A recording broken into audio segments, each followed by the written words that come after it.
Okay, good. Now we're getting a YouTube signal, which should reduce the unstableness of the Twitch signal. Okay, Twitch is working. Okay, good. Now we're getting a YouTube signal. Okay, YouTube's behind as usual. Bitrate on Twitch still says unstable. Let me check to see what the bitrate is supposed to be at.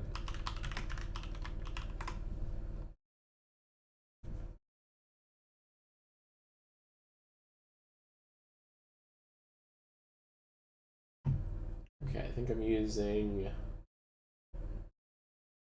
NVIDIA, NVENC, or NVENC. I don't know how to say that. NVNC, NVENC. Okay, we're doing 1080 at 30 FPS, I think.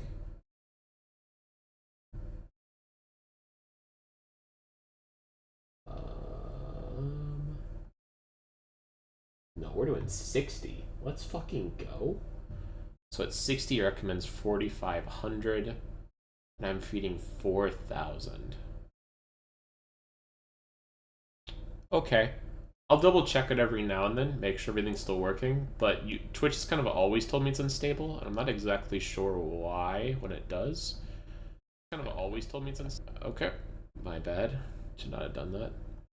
Okay, so everything's working on YouTube and Twitch, so let me just pop out the chats and similar. Pop out chat. Pop out the activity feed.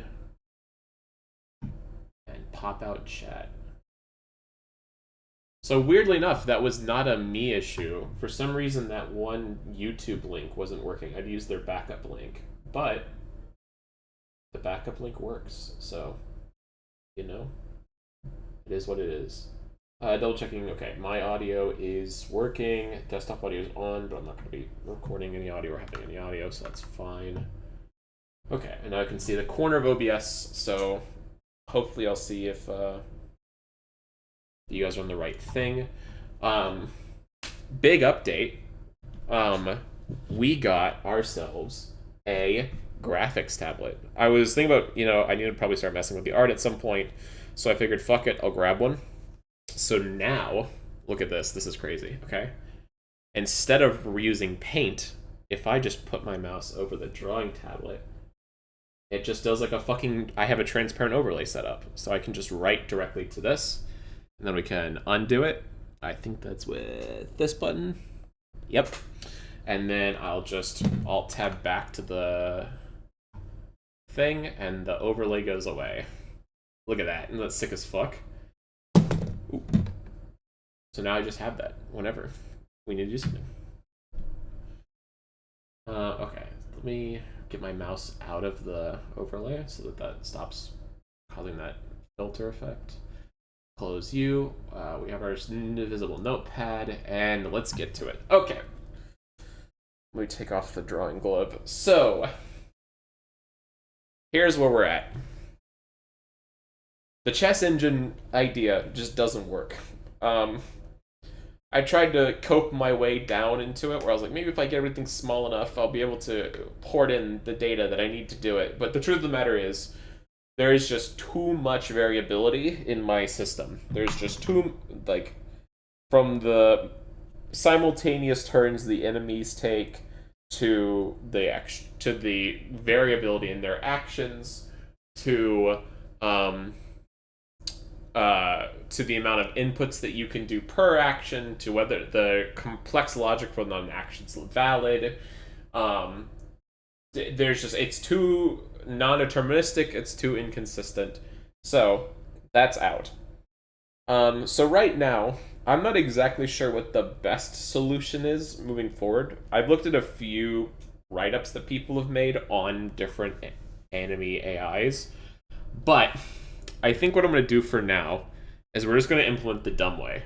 So the dumb way is just no future sight. We're just going to look at or have an algorithm or a formula that weights how good an action is at a given time, and then we just grab that action. That's all we're going to do. I don't know if you count this as emulating a future world state. In my head, it's not. But technically, what I'm probably going to do is I'm going to create a function that's just one big long switch statement of every action in the game, and then I'm going to if I'm going to it's going to be called like simulate action or something, and it'll basically return out a modifier of the result of that thing. So like if it's going to be an attack, it'll basically be like, okay, is the player within the attack pattern? It will take damage. The player will now take this much damage, and we'll figure out some way to formulate that, and then we'll return that output out back to the AI. So, oh my god, I could use the drawing tablet already. I was going to use my notepad to explain this, but why not use Paint? Or not Paint, because I stopped using Paint when I got the note tablet. Okay, so here's the idea instead. We have an agent. Actually, we have an array of agents, okay? But we're going to grab one at a time whenever it's its turn. And what we're going to do is we're going to go reference an archetype. Now, the archetype is basically all of the non-unique data to that agent. Or what I mean by that is like, health is not tracked by the archetype. The current health of the unit is tracked on the unit, because different... Like, if two zombies will share the same archetype, but all of the max health will be on the archetype, and the current health will be on the individual zombie. So basically, all of our localized unit-specific data, like what state they're in, what they're thinking, all that kind of thing, that's on them. But then the health, what abilities they can use, all that stuff will be on the archetype. So whenever we go to get a specific one's turn, we're going to grab its archetype, and that archetype will have a list of actions. And then what we're going to do is we're going to iterate over those actions. So, I less than action. And then what we're going to do is we're going to see if it's valid. So we'll do is valid. And then if it's valid, then we're going to take it to the next step, which is then we're going to simulate it. Then we're going to take the simulation result, and each agent here, the agent, is going to also have a current mood that they're in. So we wrote these out last time, but we have like lethargy for the zombies, or like sleepiness, hunger, wrath, duty, etc. So these are just like moods or mind states, or some way that the agent is prioritizing their current plan, what is in their frame of mind, basically.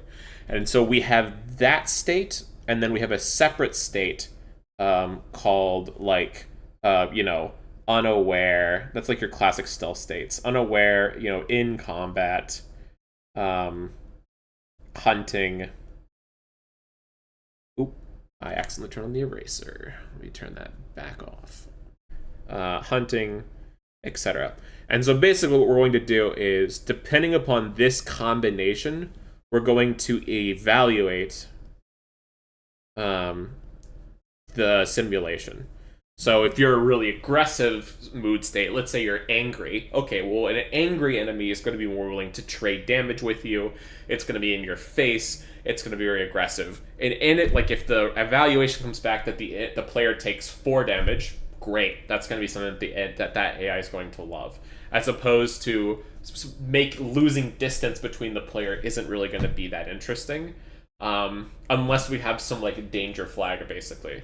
So what we'll probably have to do, if there is going to be foresight in this system, which I might have to add at some point, it'll probably be here, maybe. Where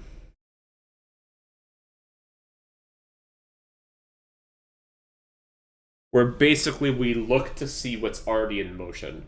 So this idea might be like, in Indiana Jones boulders rolling through the hallway. Okay, foresight time at the beginning of my turn.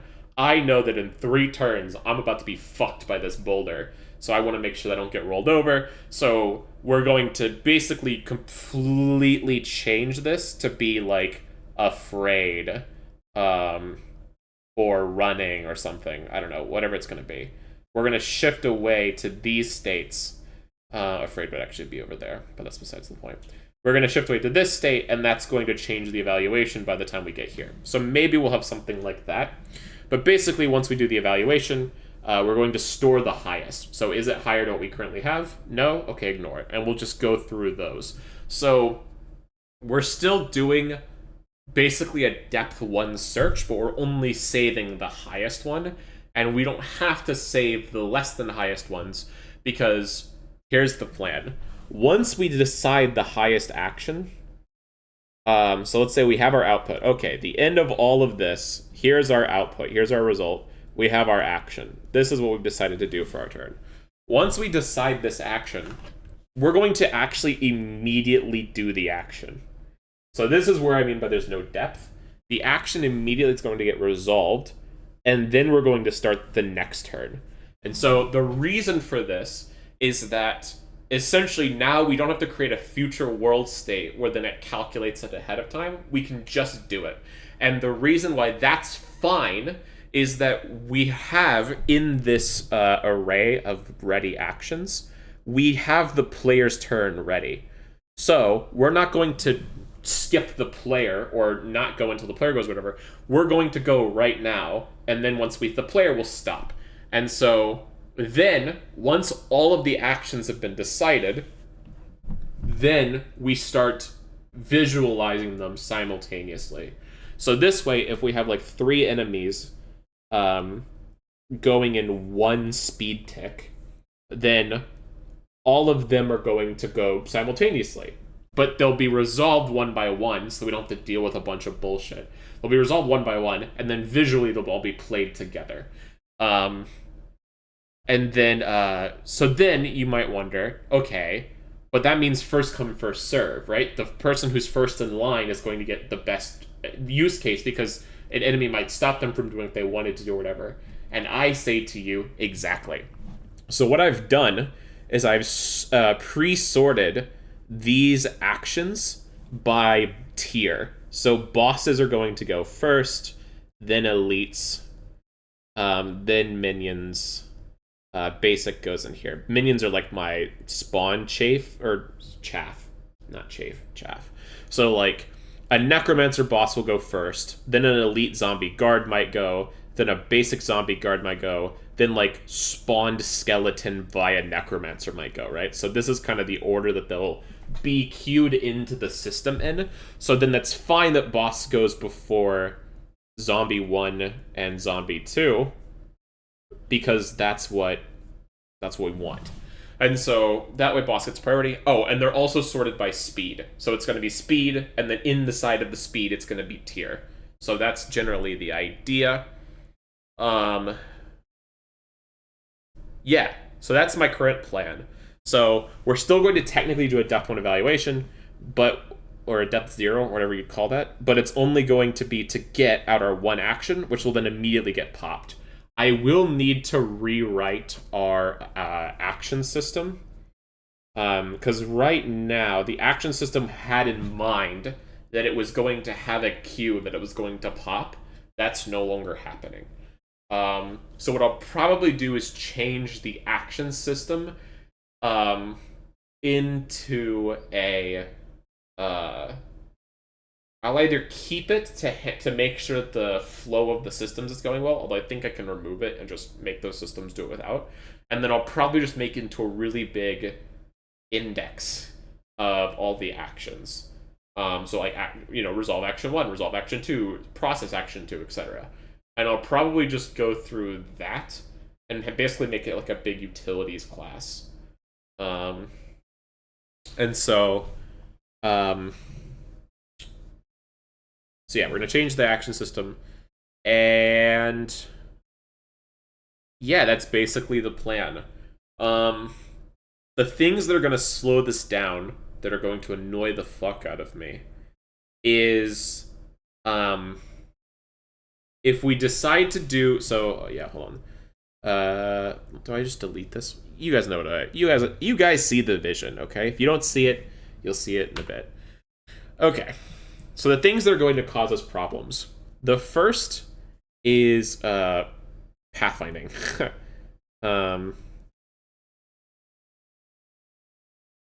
What I'm probably going to do is when we go to iterate over every direction the enemy could move, um, instead of iterating over each direction like we normally would, I will probably instead do a pathfinding A star or something from a target that they want to go to where they from where they are, and then I will just only do the directions that they want to move, and then do like a quick check to see how much worse the other tiles are around them.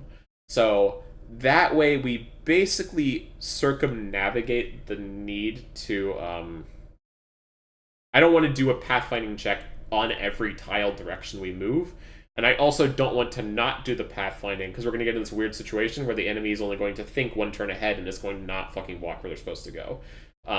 So, the solution is going to be doing this. And then the other really nice thing about the pathfinding is that what I would like to do, and I don't know if this will work yet, but what I would like to do is it would be really nice if we had a set of flags for the given world state. So these might be like heard noise, saw player, I don't know, is daylight, because we're gonna have a day-night cycle, something like that, right? We're gonna have these kind of flags, and then when those flags are tripped, then the enemy stops whatever their current plan is. And the reason that this could be very valuable is, let's say that we have an enemy, and let's say that they're in this room, and let's say that there's like a hallway here, and another room there, and a hallway here, and another room here. And then let's say there's like this is their destination, right? This is where they want to go. So they want to go all the way through here. And the difficulty is, every time we get to their turn, we don't want to recheck this fucking thing on every tick through the path, assuming that nothing's new, right? Like, if they haven't seen the player yet, they're still hunting them, or if they're still following the player's foot trails, or because we're probably going to have some ability for the enemy to like follow the player's footsteps if they have like a tracking system or something, or there's going to be something that the enemy is going to do over multiple turns that we don't really want to have to recalculate if it's not been updated yet. So what we'll probably do is we're going to have the list of these flags, and then if like here, if like the enemy heard a noise there through the walls, okay, then we go deal with that, right? Okay, now we update. So now it's been flagged true. Now we can readjust our calculation. Or, oh, I saw the player when I'm here go into this room. Okay, cool. Now I'll change my plan. But until these flags, these conditions are true, then it's going to just keep doing this plan, and that way we don't have to redo the A star every time. When we go to execute these long-term plans, we will still need to check that it's valid, because if it's not like, let's say like furniture gets moved or something and it can no longer walk to a tile it's planning on walking, we'll probably still have to do an is valid. Although if it fails the is valid, that means that we probably have an updated flag that we either should have caught or should now recheck, one of the two. So if they moved furniture, maybe we don't pay attention they move the furniture until it blocks our way. That could be fine, maybe. That might be too bad, I'm not exactly sure yet. If that is an issue, then we'll have to do like a C furniture shift or something. But that sounds like it'd be too difficult to track, so I probably would ignore that. Maybe on a few enemies I'd enable something like that, like the bosses maybe. But generally, like, we're gonna have to do an is valid to make sure that there's still a valid path moving through it, and then we'll execute on it. And so, yeah, that's basically the plan. And then, let's see, what else?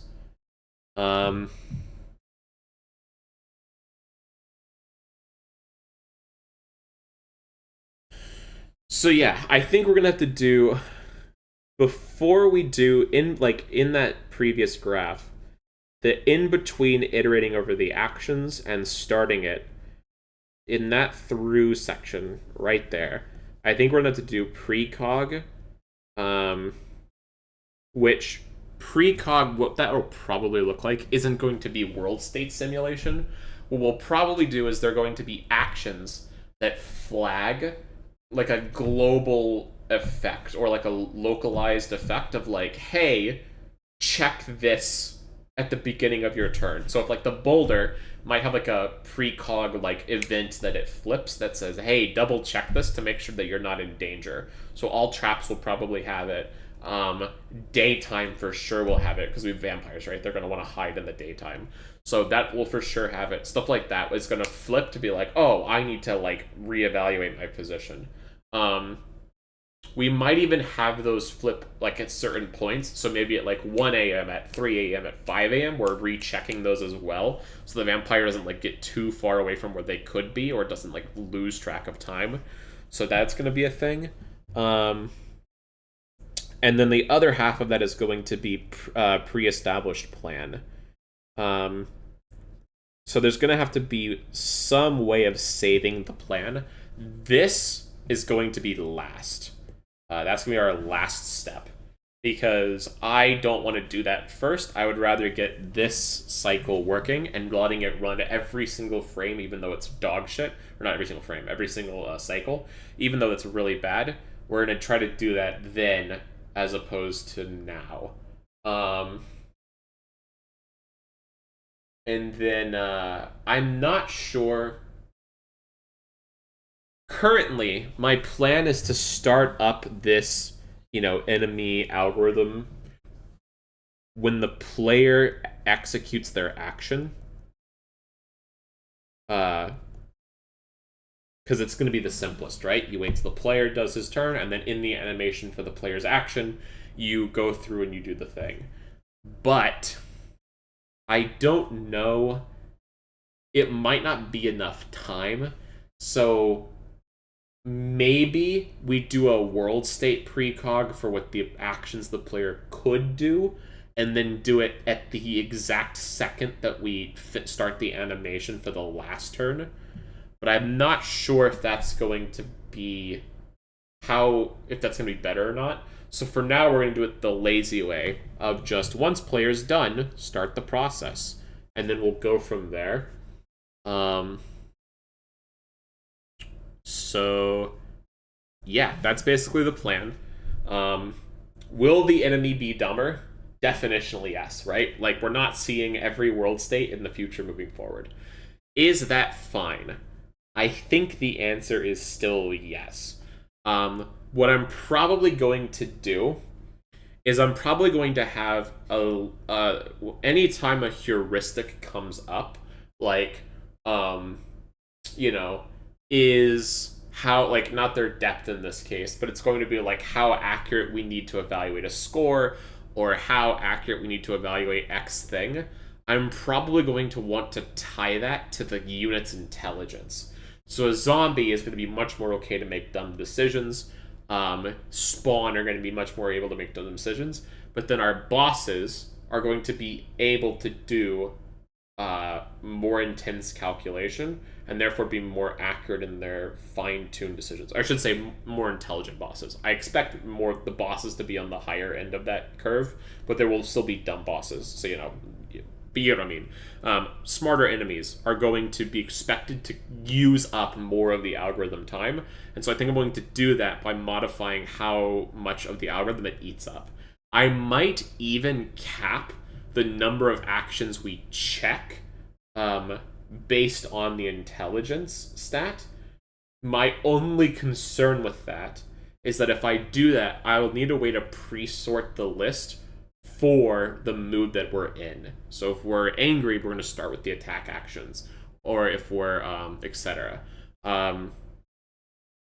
But the issue with that is that we then have to not only create a weight system that's arrayed per state, we also then have to make sure those states stay consistent, and we need to account for every possible state inside each action. Right? So if we want to, like, let's imagine we get, like, halfway through the game, we're like, oh, we actually need a 9th state.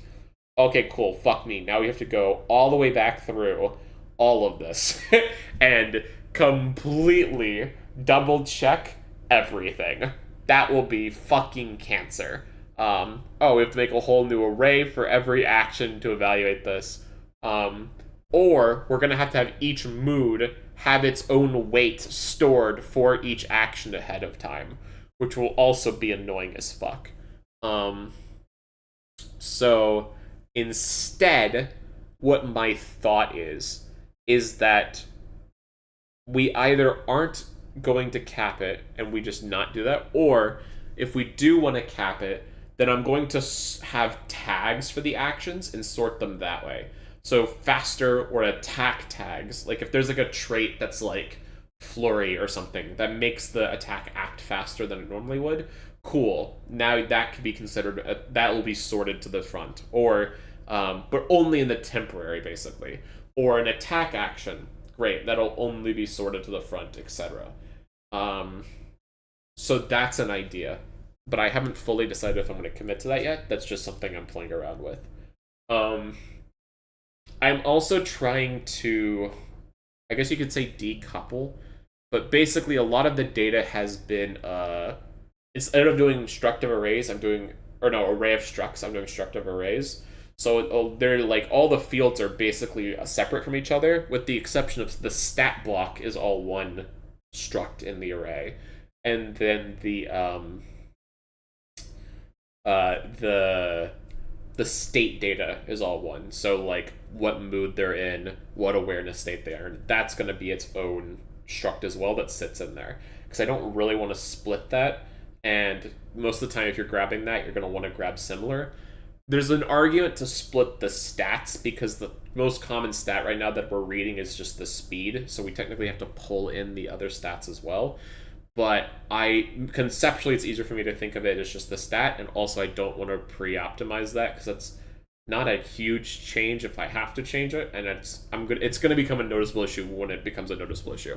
So, for now, I don't care. But basically, because I'm doing arrayifying everything, I need to I'm still trying to wrap my head around making sure the data works. I like this method more, but I just have to get used to it. So I think I've caught you up on everything since the last time that I streamed. This week has been fucking hell. I have been stressed as fuck on a bunch of shit, and then my sleep schedule, I would get like 3-4 hours of sleep a night, and then I wouldn't be able to sleep. Like, I would wake up and just like lie there like, fuck, I'm actually just like too stressed or too wired to go back to sleep. But it's calmed down a bit. I started sleeping normally. Last night I got 7.5, so we're up big. And I have a thing of melatonin gummies, which I'm going to pop tonight and probably pass the fuck out until like, good 13 hours sleep or something tonight. But until then, we work, okay? Because I haven't gotten nearly enough done this week. So this is basically the idea. That's the plan. This drawing tablet is sick as fuck. Just the ability for us to do all this different shit. Like, this would have taken me so much longer in Paint to draw out, but now I just get to fucking wild sketch. Listen, okay? Take a screenshot now and tell them you understood what the fuck this diagram means. Make your friend confused. But alright. That's basically the plan. Let me put the pin down. We can actually start coding. Let me delete everything real quick. Bam. Bam. Okay, and then we're going to tab back into our code. Okay. So let's go. I've renamed the behavior system, by the way, to the enemy system. I think it's just I think it's easier to keep track of, at least, because it's just like I don't know. I have a really hard time naming shit, so I feel like I'm going to end up constantly name-changing bullshit as we go. But anyways. Okay. I thought about implementing a comparador for comparing two action archetypes against each other based on the mood. I'm not sure if I'm going to keep that plan or not, but that is something I was considering. Where is my... Oh, I named it agent system data. Yeah, fuck. I need to change this back from out of enemy system. I need to go back. Okay? It was good enough where it was. I shouldn't have done this.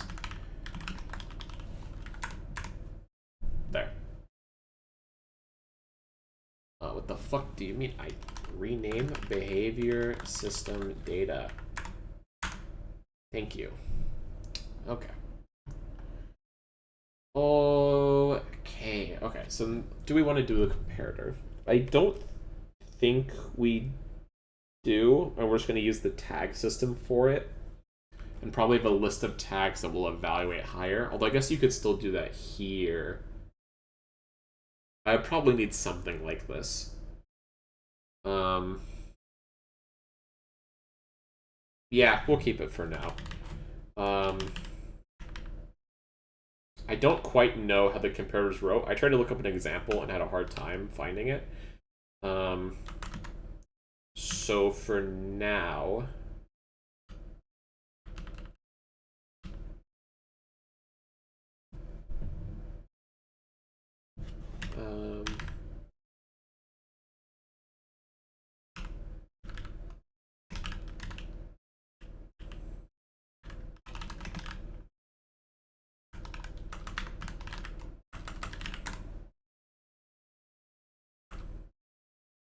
oh, it's a return, dumbass.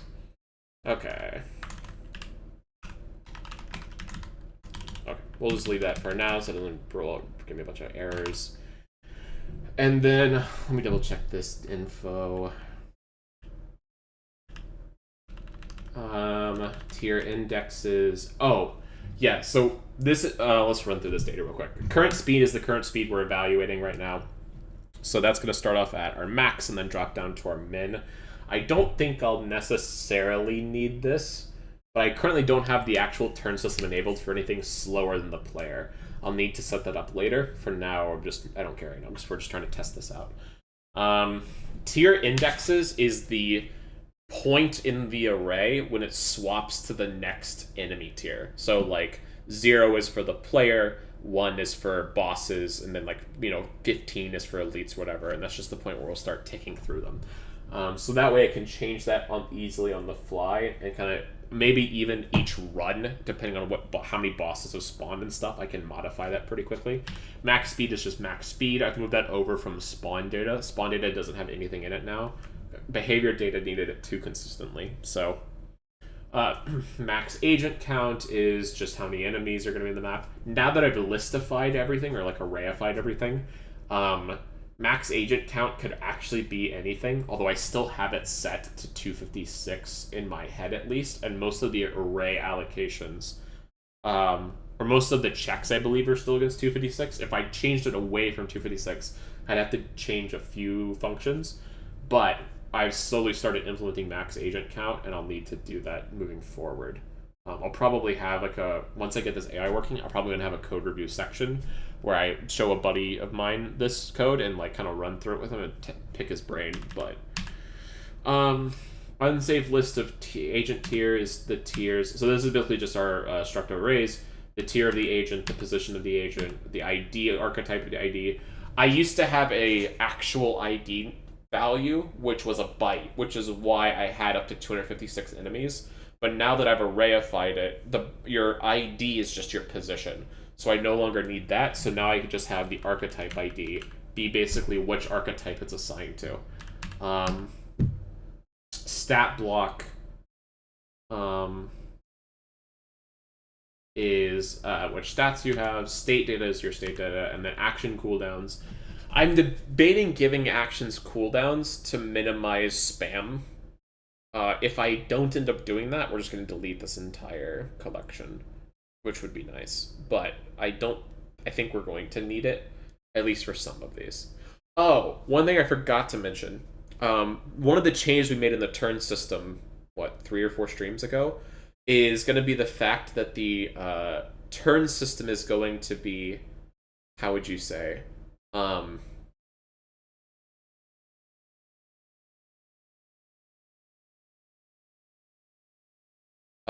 it's faster, or the time intervals are smaller.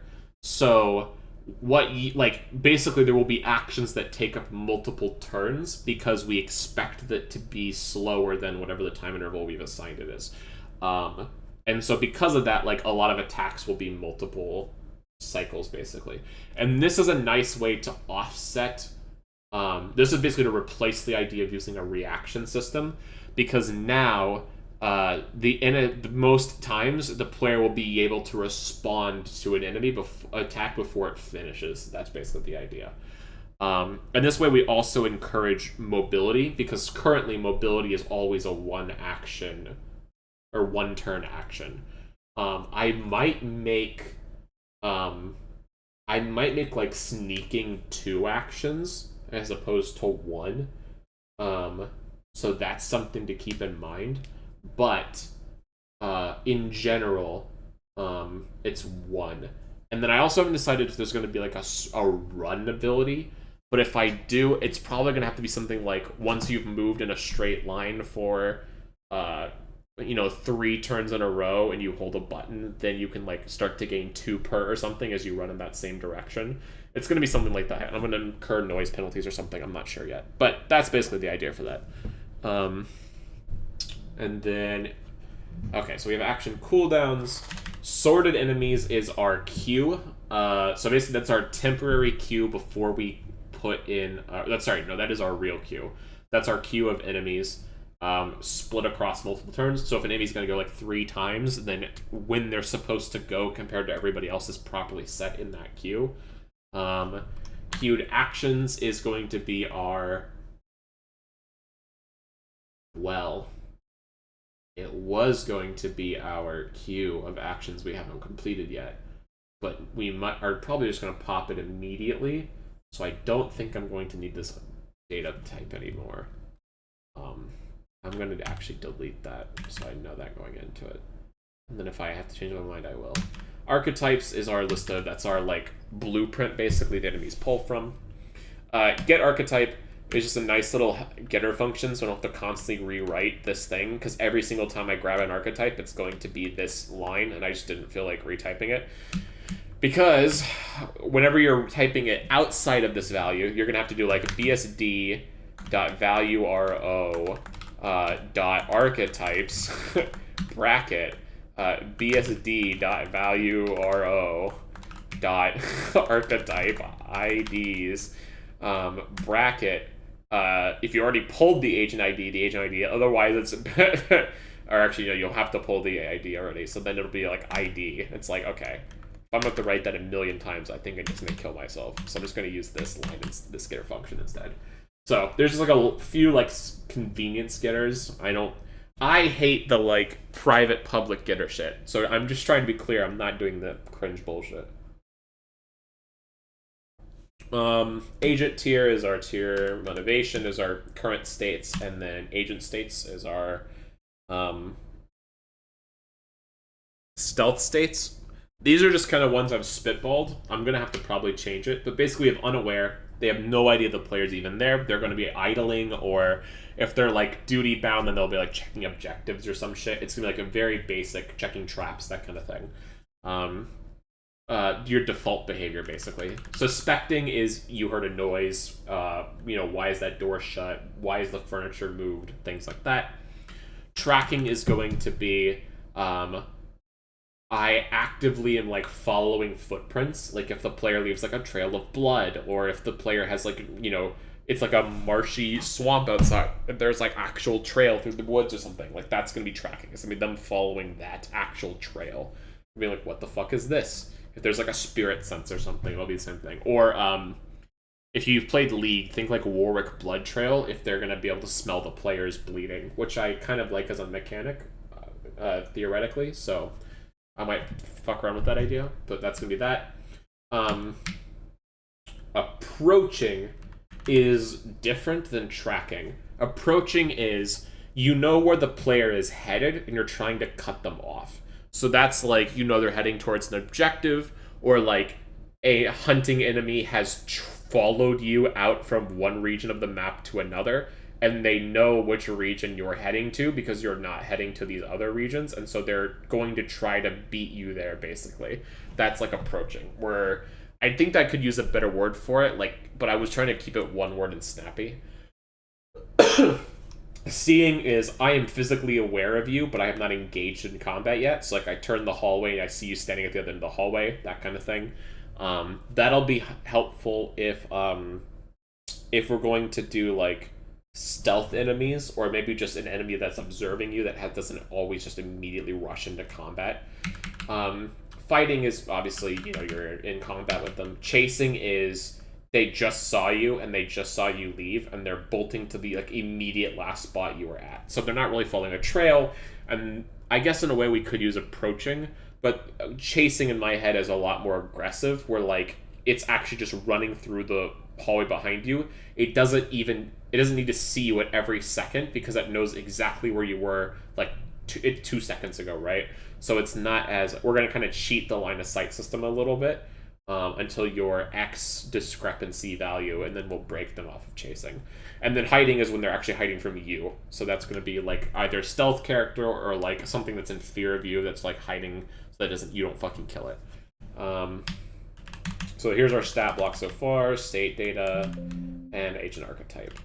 I do think we're going to need a states variable on the archetype such that each archetype can have the not every archetype is going to have every state, basically. So that's going to be what that's for. I was debating combining these into one bit flag, where you can just be like, you can just make it like a 16 byte or a 32 byte int, and then just sorry, not byte, bit, 32 or 16 bit, and then just flip the given flag for this, because those enums are designed so that you can have multiple of the states simultaneously. So you would have one motivation and one state, but I don't know how many of each we're going to have yet. So maybe we end up doing the 32 just for the extra space, or whatever. But I was also worried that I might accidentally flip multiple states and like multiple agent states or multiple motivations simultaneously, which I don't want to do. I want to keep it 1 and 1. So for now, we're going to do that. Although it'd be nicer to store these, because then states could just be a int or a uint or a ubyte or something like that, where you just 1-0 with the different flags that they're allowed to have, which would be awesome. That would be really nice. So I'm very tempted to do that at some point, but I just haven't done it yet. And then we have motivation weights. I don't think we need this anymore. This was the idea that each enemy would have different weights for each motivation, but I think we can just let the motivation take over and call it a day. So I think we can get rid of this, because I also just don't want to store all that data. The less collections I can have, the better.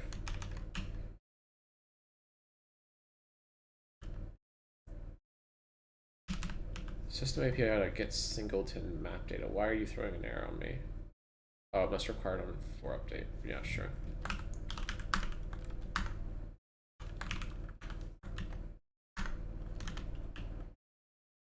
Okay.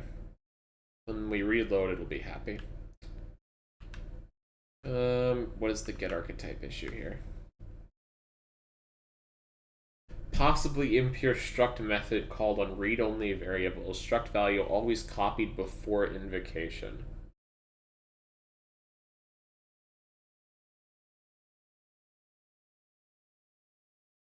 Struct value copied before invocation. Hold on, I'm looking up what that means.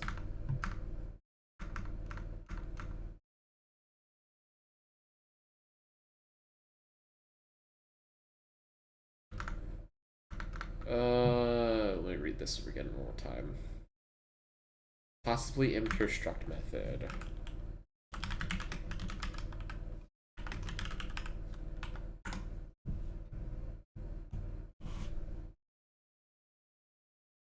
Consider the following codes: struct my struct, int value, void increment value, read only my struct, read only equals new my struct, run test, read only struct dot increment value, console dot read line, or console dot write line the value, which is going to be equal to 0. We end up getting 0 in the output. While it might seem that calling increment value beforehand should make it 1, this happens because when we access a read-only field of a value type, a copy of it is created to prevent the caller from mutating the field. Oh. So it's just saying that...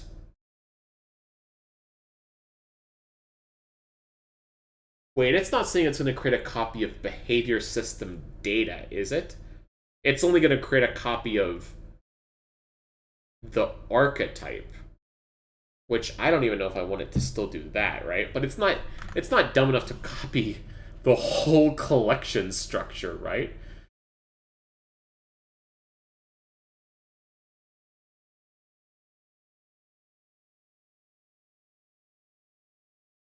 But methods decorated with the pure tag are always considered pure and produce no warnings. Okay, yeah, we're not modifying this read-only function, so I'm going to put pure. Okay. Listen, this is a Christian channel. That's not what the PewDiePie used to say. There's a Christian Minecraft channel. Oh, fuck, it is going to be on this, isn't it? So it was going to try to copy the entire fucking collection struct.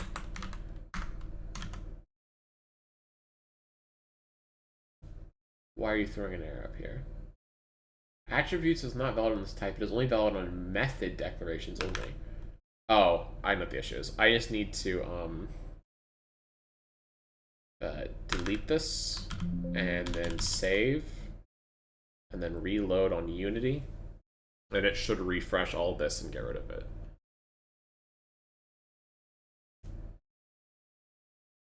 Okay, yeah, so that should be gone. What does peak say? Peak is returning it impure. Can I just disable this entire...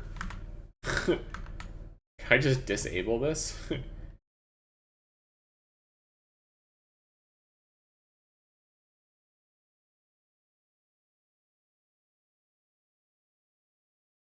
Or suppress this inspection? Yeah, let's just do that. I appreciate your concern, but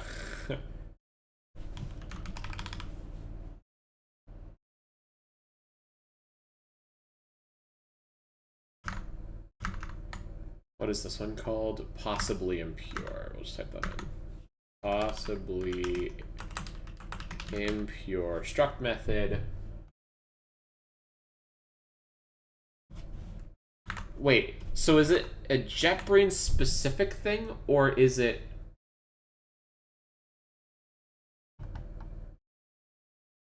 It's not like C# is going to do this to me, right?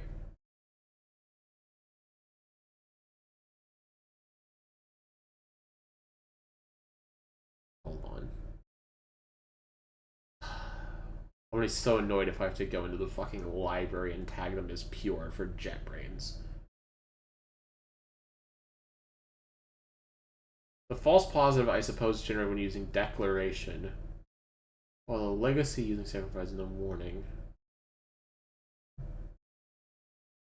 This is some kind of error.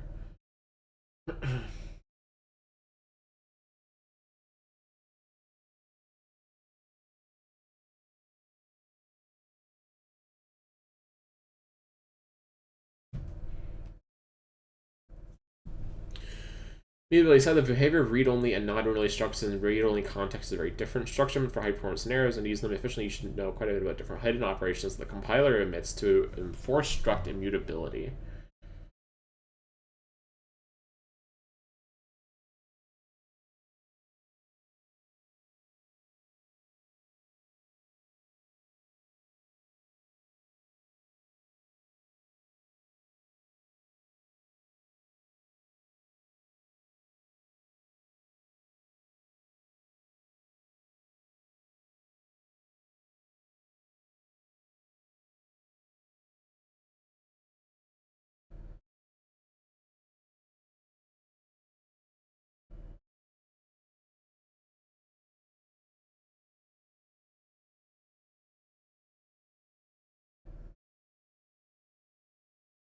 Uh-oh.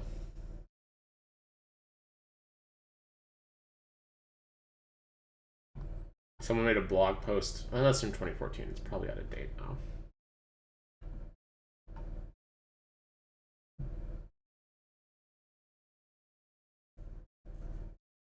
Okay, I have a reference up in case I want to go look at that later. Let's not deal with that right now.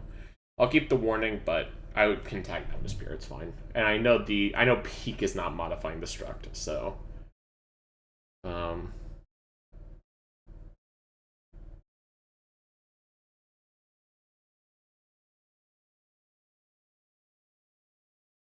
we do have an empty for loop. Okay. So this is basically our function that's going to do this on each agent.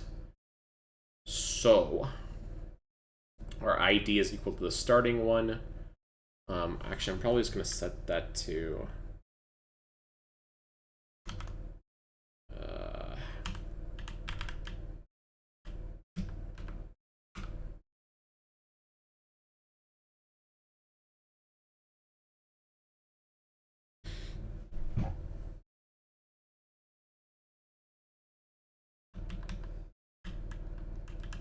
Okay, so we're going to grab...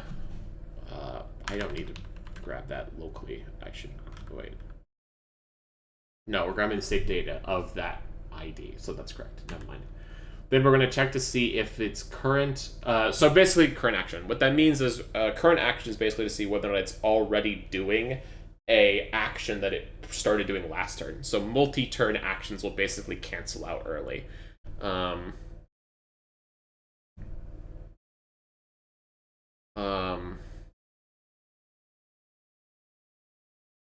So if sd.currentAction.id is not equal to 0, good job me, then we're going to increment its stage. So basically we're going to requeue it. And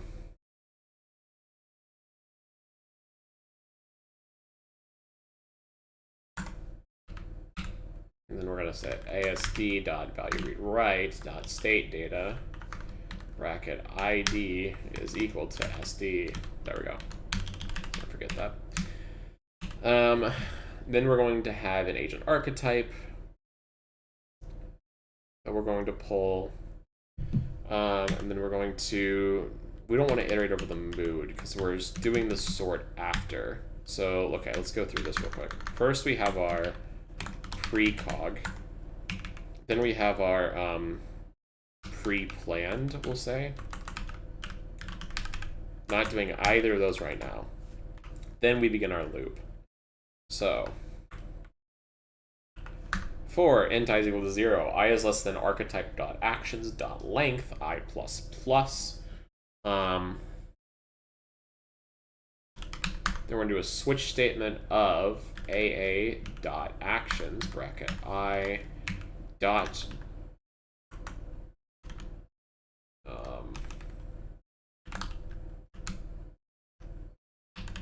is it action type? That is the wrong...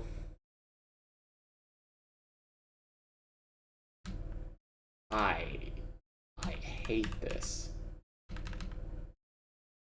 Why the fuck is this? No, okay. No, hold on.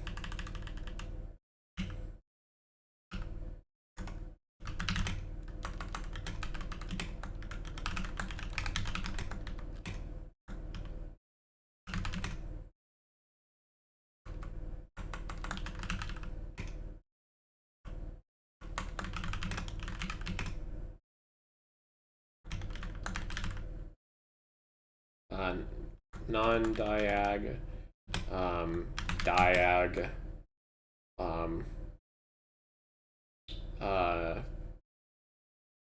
what would you say?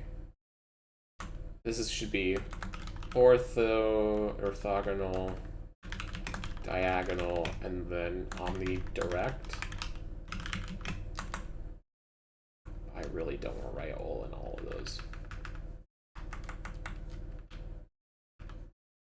Diag, orthog, and omnidirect. Okay, and then we're gonna get rid of you, we're gonna get rid of you.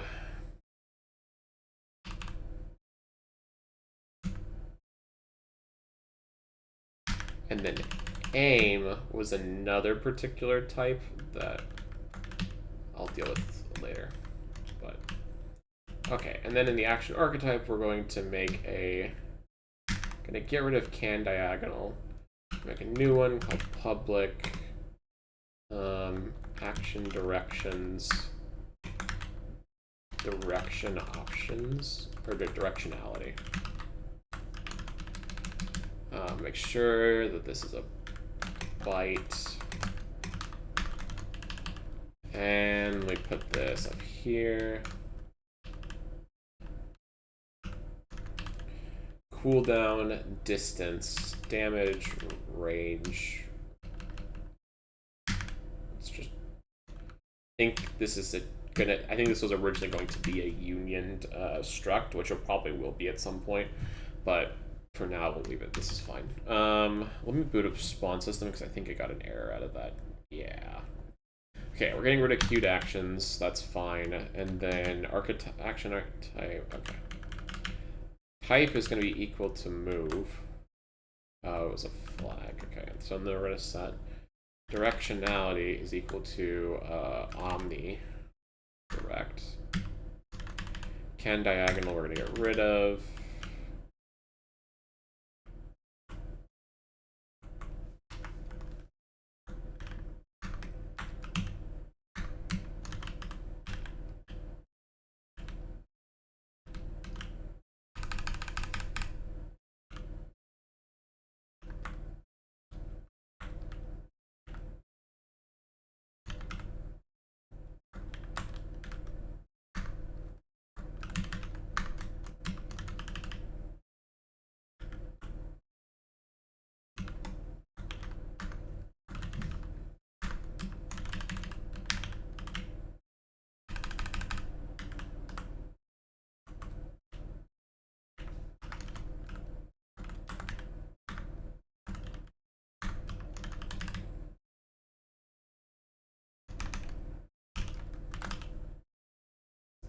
Okay.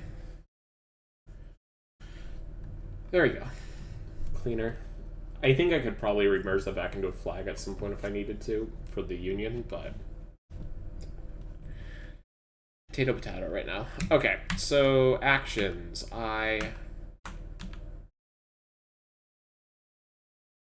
Directionality. So this needs to be none is equal to 1. Single is equal to 1. Oh.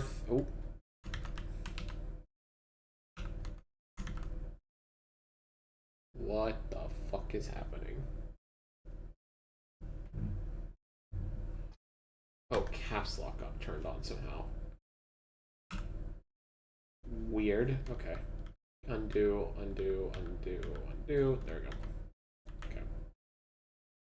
Orthog is equal to 4. Diag is going to equal to 4. Omnidirect is equal to 8. Aim is equal.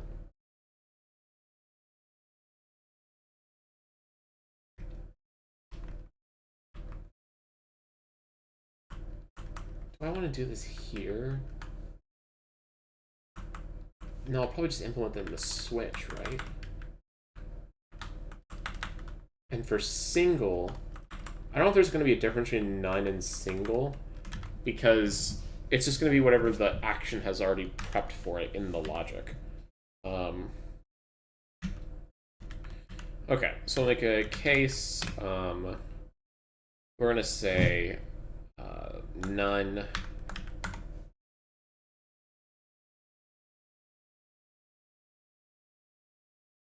valid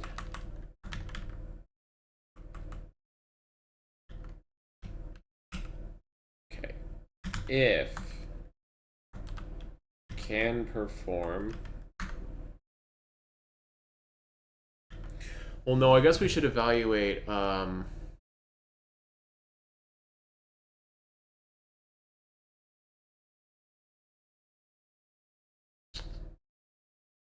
oh, hold on.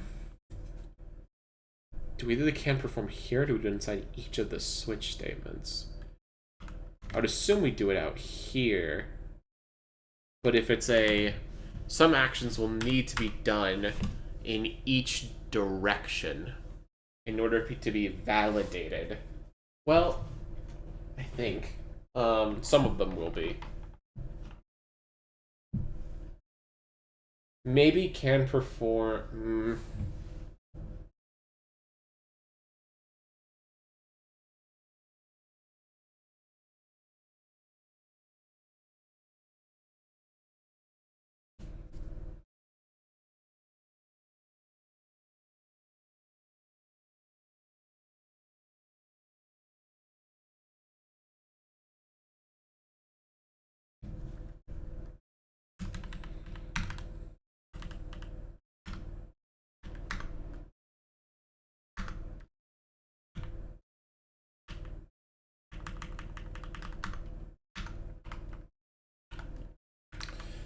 All right, if can perform a dot actions bracket I. Oh, actually, let's make that a variable so I don't have to constantly re-index that. Action params arg.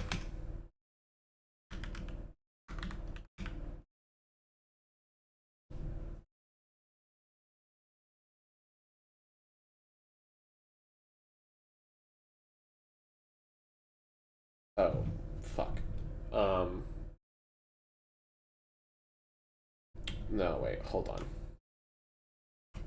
We're gonna make a new arg, which is gonna be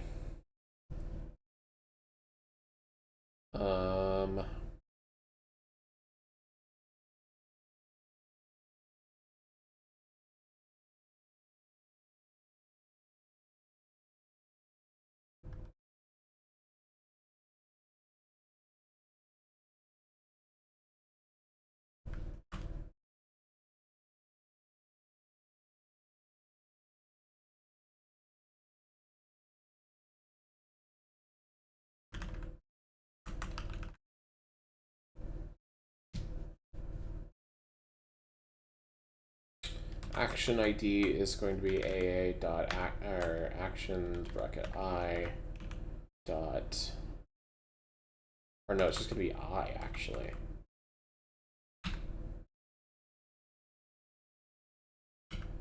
No, that's not possible. The action must have an ID in here somewhere.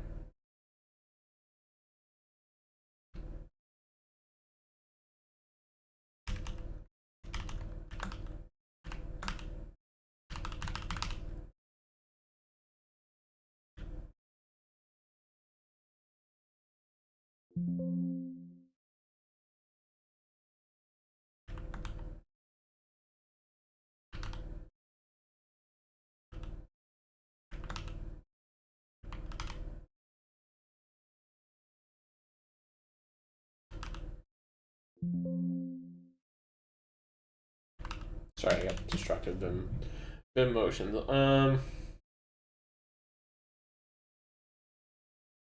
Tier stats actions states.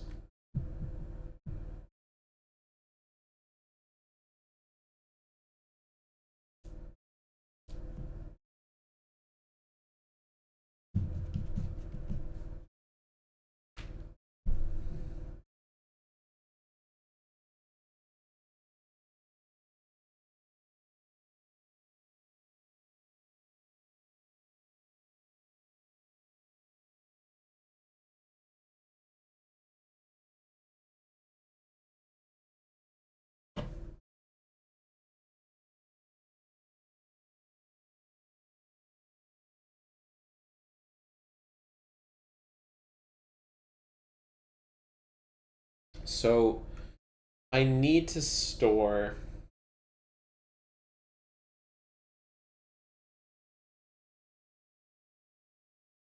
I need an action archetype.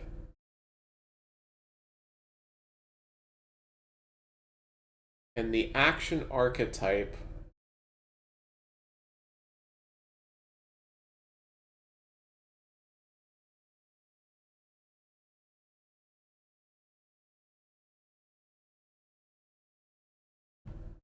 okay, there's a couple ways I could do this. Time to pull out the pen again to be a good excuse to keep fucking with it. Okay. So we have, let me pull the pen out. There we go. Okay. So we have an enemy. The enemy is considering moving. Let's back up real quick. Undo. Up, left, right, down, right? And so it has the enemy ID, the action ID of move, and then it has the direction, right? So that's what's being stored inside of the parameters.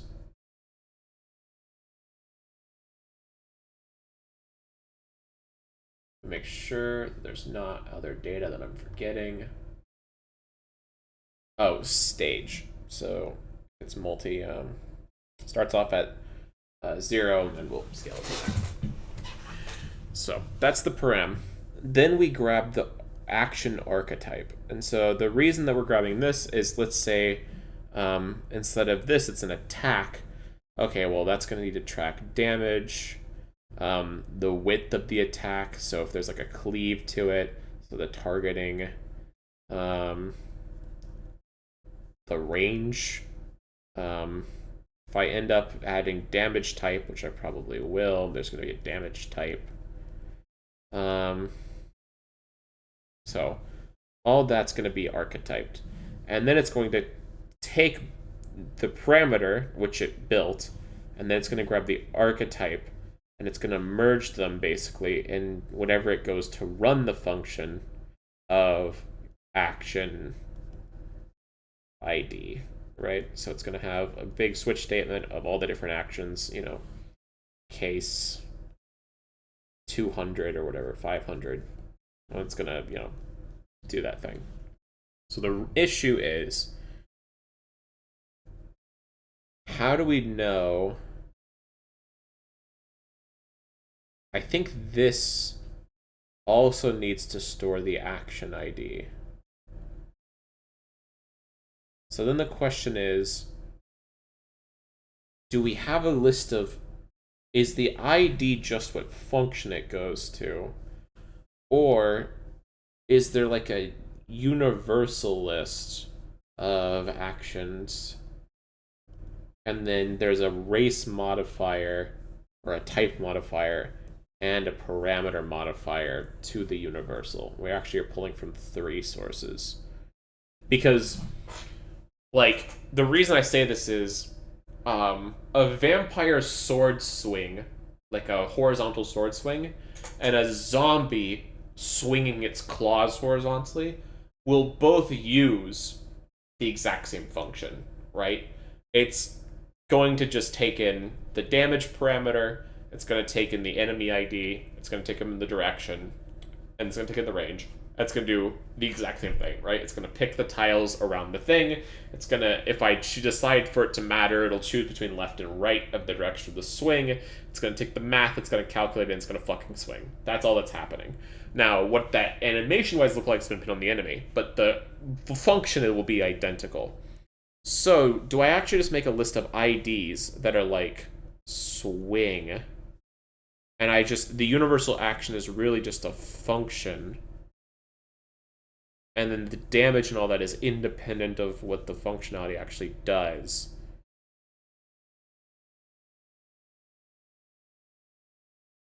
Okay.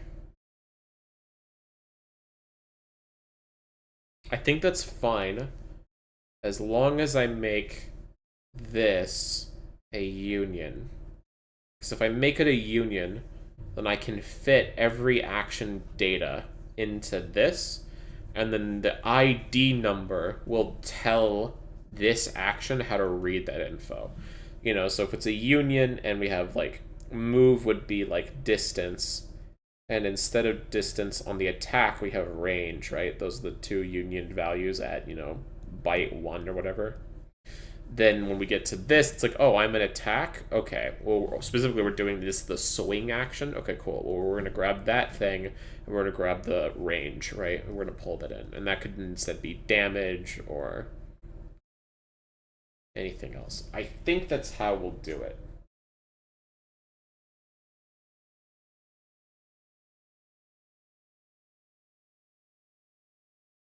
I'm trying to see if there's going to be any issues with this. I don't think there will be.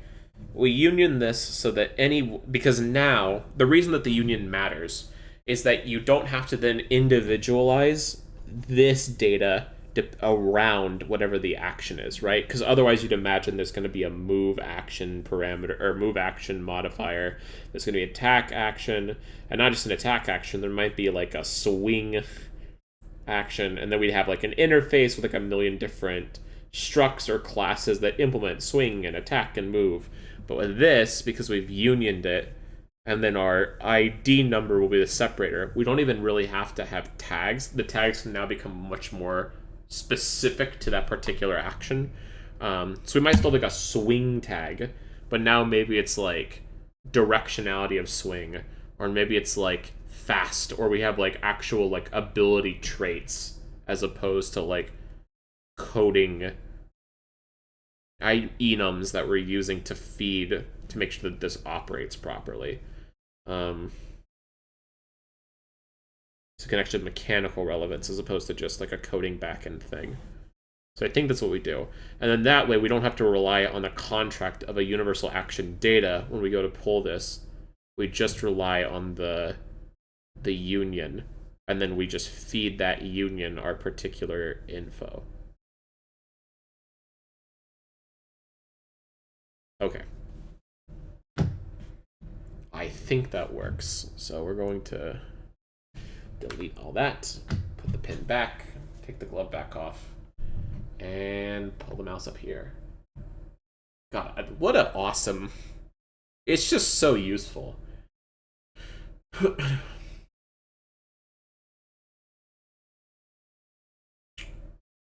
Okay, so what we're going to do is...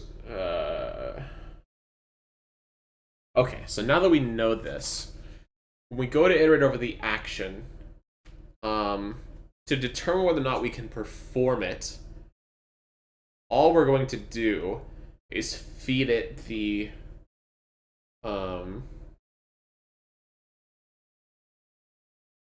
each action must have a heuristic of whether or not you can perform it, and it's just going to grab that heuristic and then throw it into the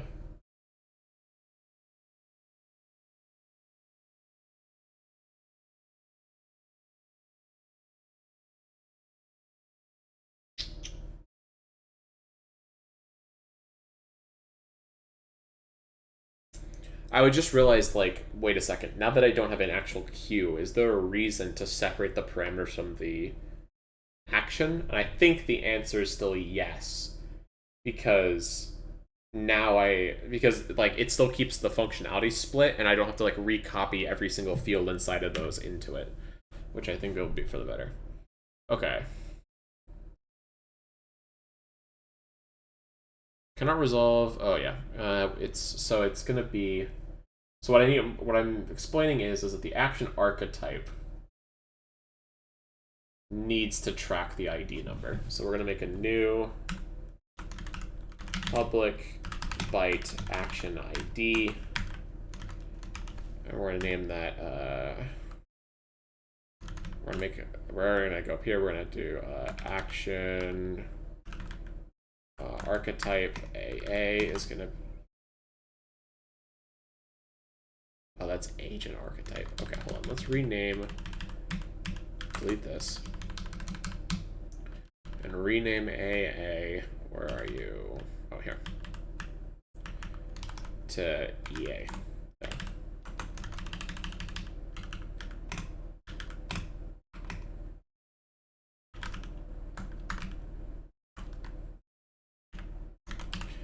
Okay, and then we're gonna feed this AA.action ID ID, and then yeah, we're gonna have to do this for each direction. So let's delete this.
So if we can't perform it, we're going to break early. I can actually probably just delete this.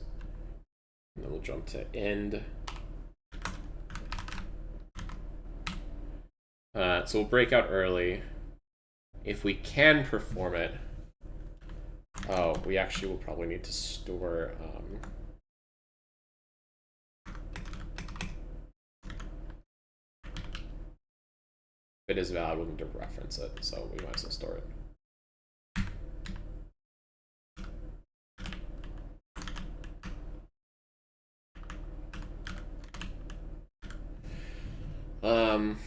So if we can perform it, then the next part of this was oh,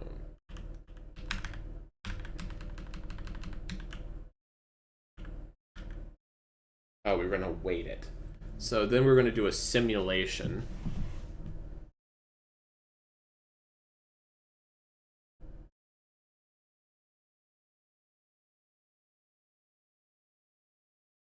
Honestly, we could probably replace can perform with simulate, and then just make the simulation like negatify the fucking action, or make it like so fucking low that it's basically invalid.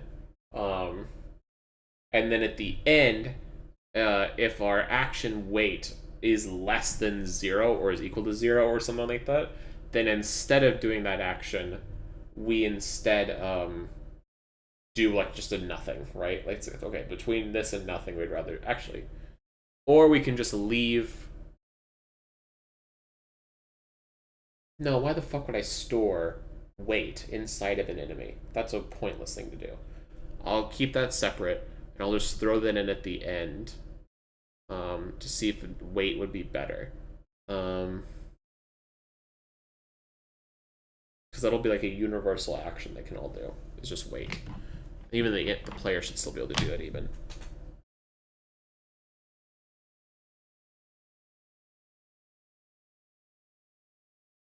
Okay.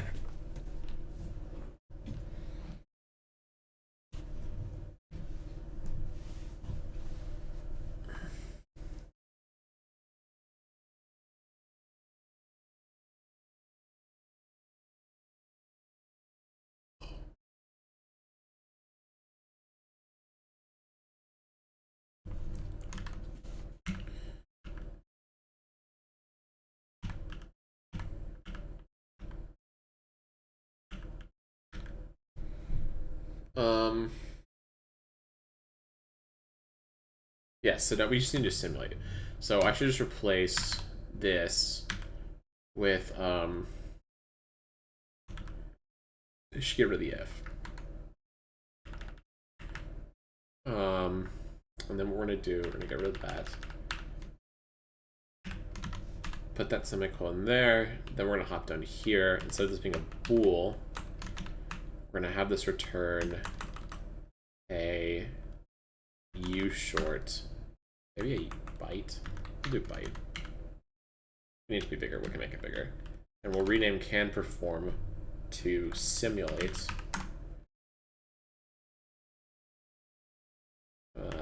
We'll name it simulate action specifically, just so we know. And then case 1, instead of returning true, we'll return 0. Oh, wait, fuck, hold on. There was another step to this. We were going to simulate the action, and then we were going to check to see if that was better for the AI based on the mood that it was in.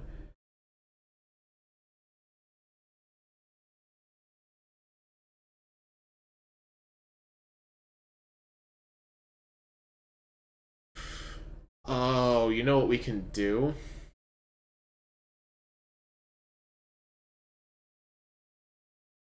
Okay. Here's what we'll do.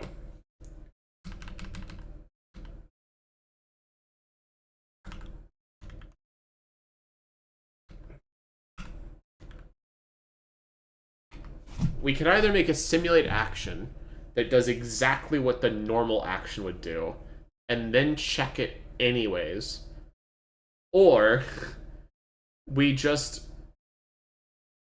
do the action and evaluate the before and after of the world state. And then if when a new one comes along, we check to see if that new point is better than the old point. And if we haven't, then by the end of it, we just redo the old one. Because each of these actions is going to be relatively simple, right? The pathfinding section might be tedious or like extensive, but once that's done, we're only going to be the pathfinding won't be changed. We're just going to change the actual action we perform, I think. So instead of simulate action, here's what we're gonna have to do that. Let's do this now. We're gonna go into action system, and then process turn. Perfect. So we're gonna take. Let's see what do we have in here? We have an on update. We check to see if it's action. Otherwise, we skip the system. And then we grab turn system, system status, and action system data. And then we do a current state check. If it's the player's turn, we set it to the visuals. If it's the fast enemy's turn, then we set it to behavior. And if it's the slow enemy turn, we set it to behavior. Okay. Yeah, we can delete this system.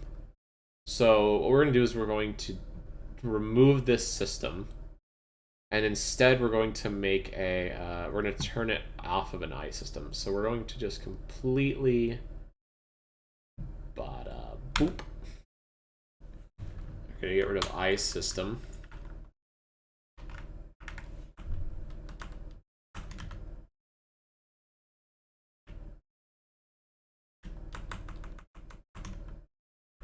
And we're going to make this a static class.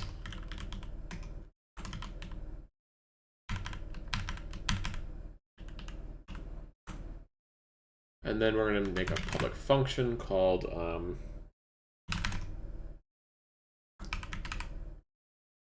execute action. And we're going to want action params AP or arg, because I'm probably going to have to change back to action arg, because I don't like action param. Then we're going to change action archetype to AA, and then we're going to do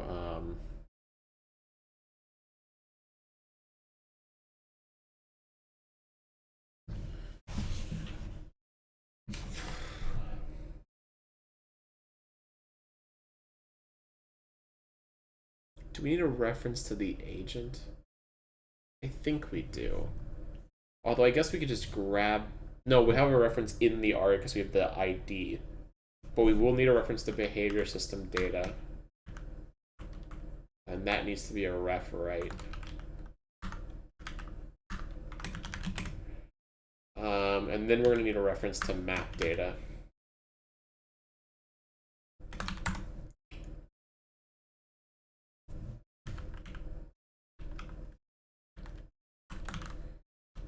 And then I'm going to need to make that static.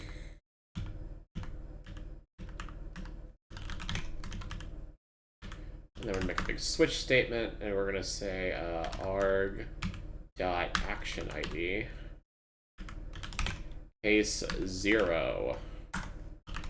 Throw not implemented exception. This is a null action, because that's our null check catch-all. And then we're going to do case 1.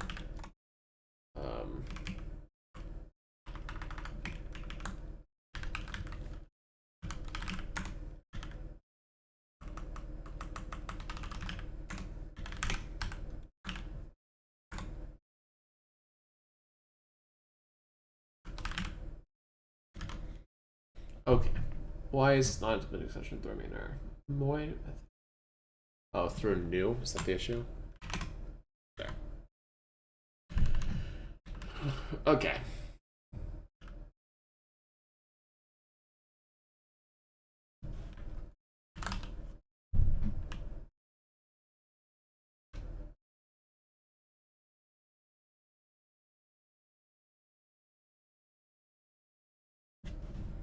Yeah, so we're actually going to delete simulate action.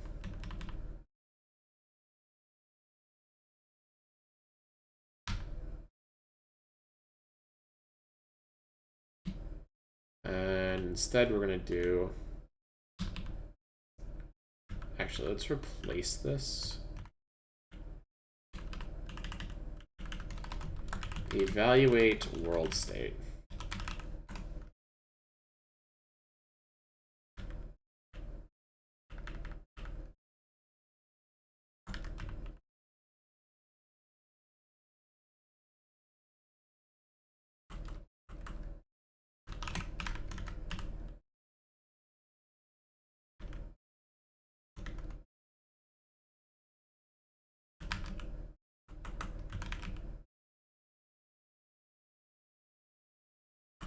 ESD dot agent, or no. State data bracket ID dot mood. We're just going to iterate through the moods and check to see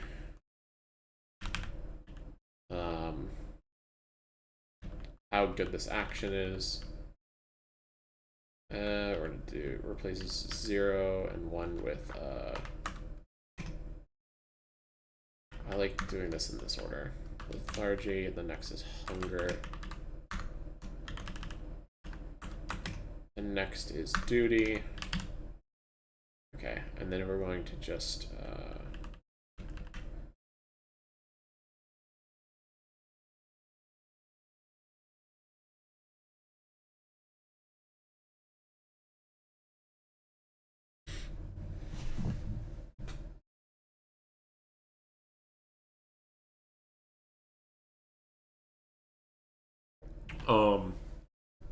I just realized that the action system will probably have its own can perform method, but there's no reason for the enemy to run that because the enemy is going to just do the action and see the value. So the reason that that's important is that how would I say it?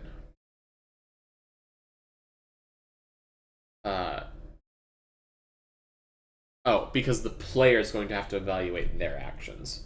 We're gonna, like, if the player goes to do it, like run into a wall, we're not gonna actually waste the entire player's turn because they tried to run into a wall. We're just going to we're just gonna like kick them out early, or maybe what we could do is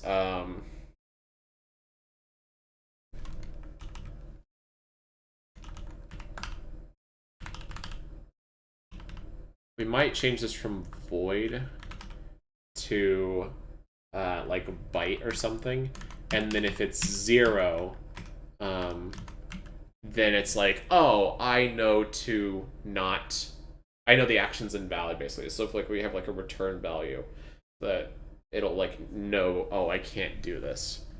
Oh, let me do a default real quick.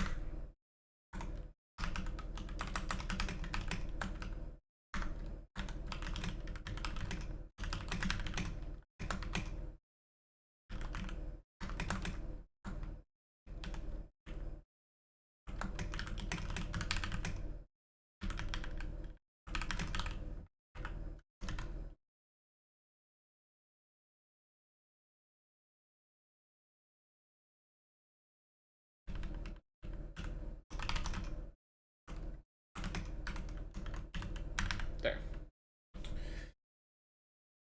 So yeah, that's how we'll do it. So this will actually probably need to return 1, which is fine. And so that's how we'll do that. So there might still be like a can perform logic inside of it that I might separate out into its own function, but it doesn't need to be like over here or anything. Okay, then we're gonna just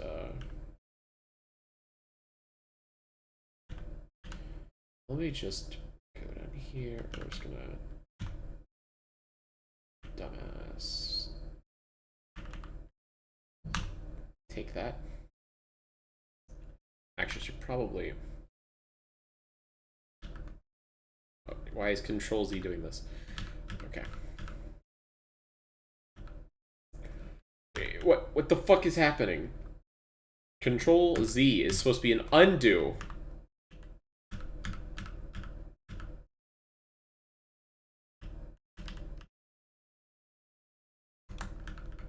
Oh, it is an undo.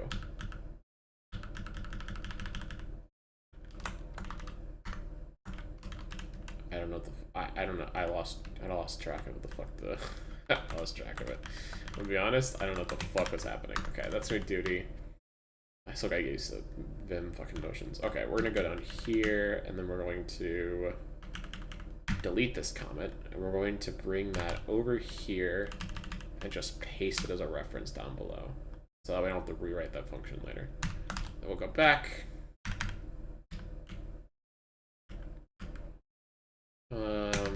There. So I haven't implemented any of those yet.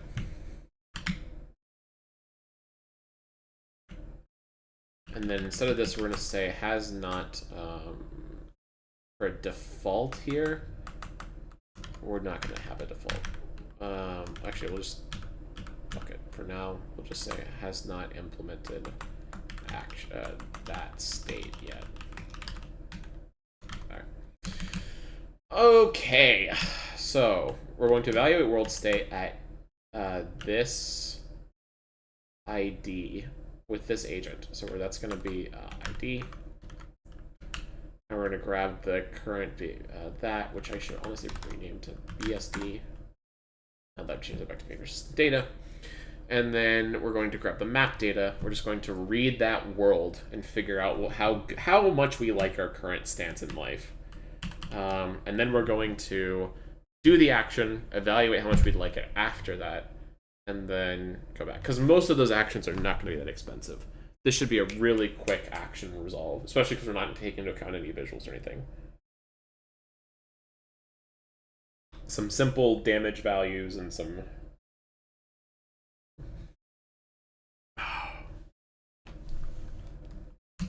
Nice and easy. Okay.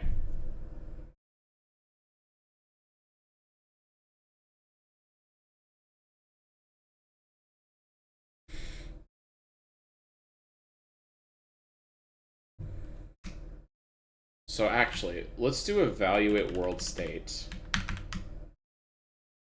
up here during the precog section.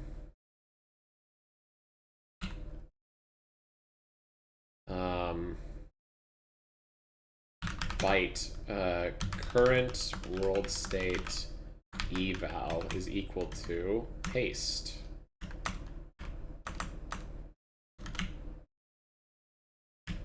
Okay, and then we're going to do action system dot execute action, and that's going to be with AP, comma AA, comma BSD, comma map data, and then we're going to run that, and then we're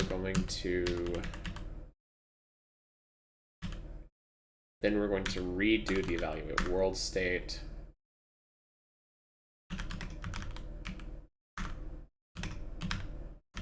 After that. There we go. And that should work. So for directions, for directions.none, that's just going to be that. And then for orthog, we're going to have to do this with each of the 4 main directions. And then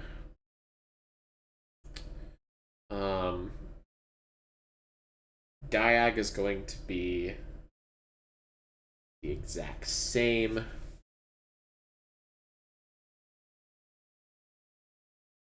But with the diagonals.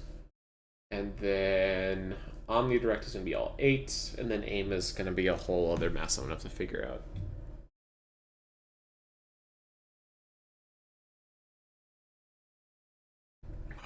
Okay.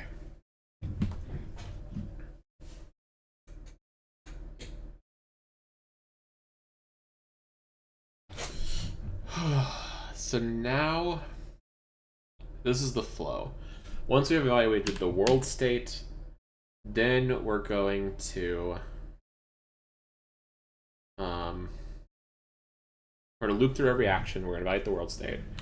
Let me make that a value. We're going to say byte new eval is equal to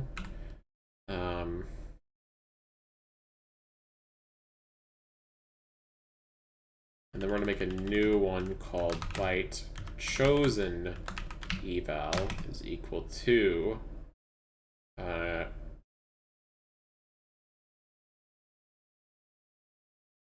0. What the fuck? What's your warning? Oh, Crimea River. Okay, and we're gonna change this to current eval. So we have current eval, we have chosen eval, and we have new eval. So we're gonna say if new eval is greater than chosen eval,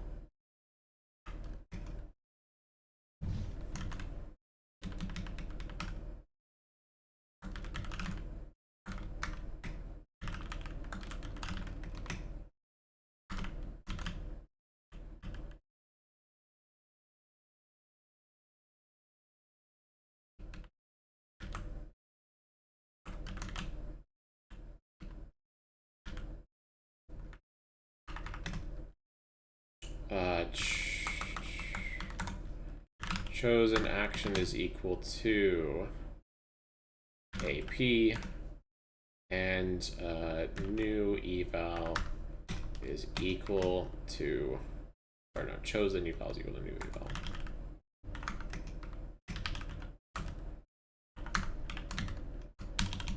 There. Okay. Otherwise, we're going to... Well, I guess we don't have to undo it. We would just have to redo it at the end. Anyways. Or no, do we have to undo it?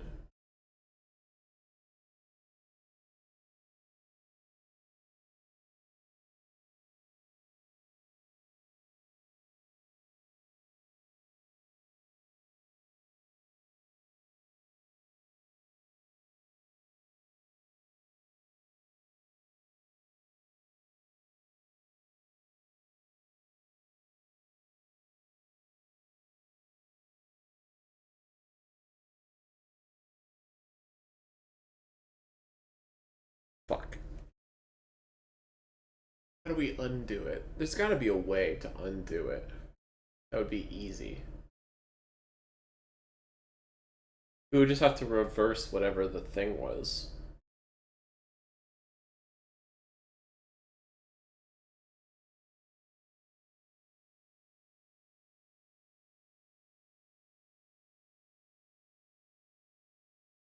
The only thing I'm worried about is like past world state shit. Like making sure we don't we actually make sure we go back to the right like awareness state and stuff like that. Cause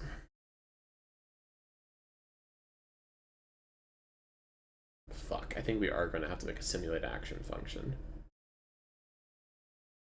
Unless we make execute action just really good on reversing. And then we could implement like time travel abilities pretty easily. Because then that would all just be what an unwind is, right? You just hop back to a previous stage.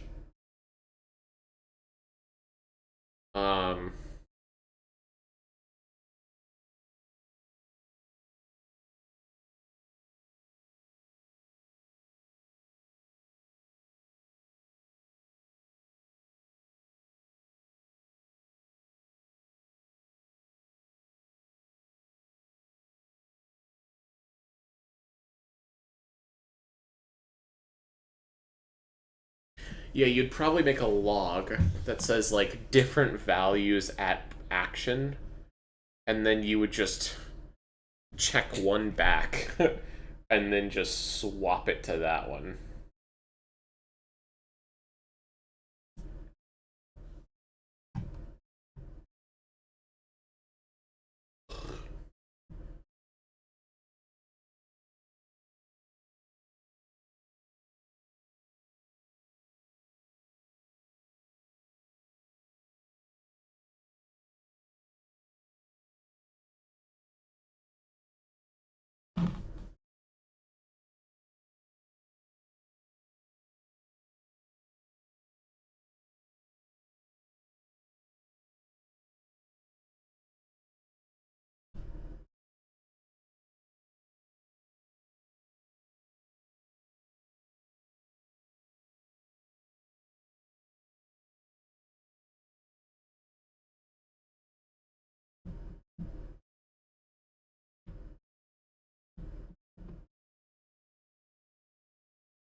Is it better to do the evaluation, do the action?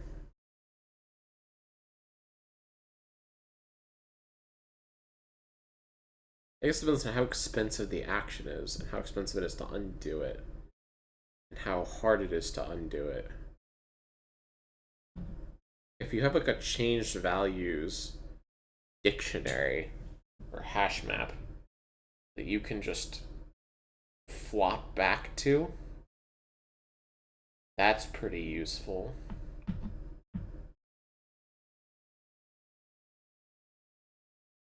And then, God, I'm getting tired. What time is it?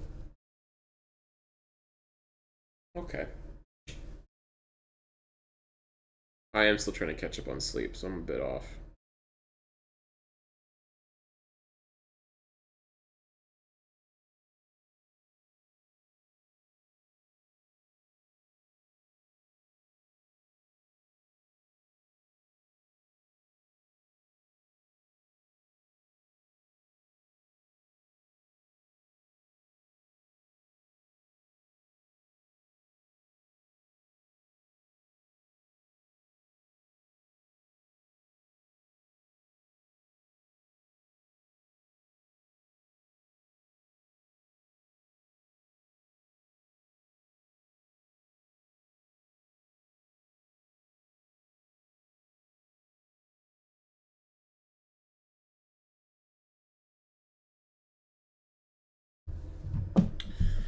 Um,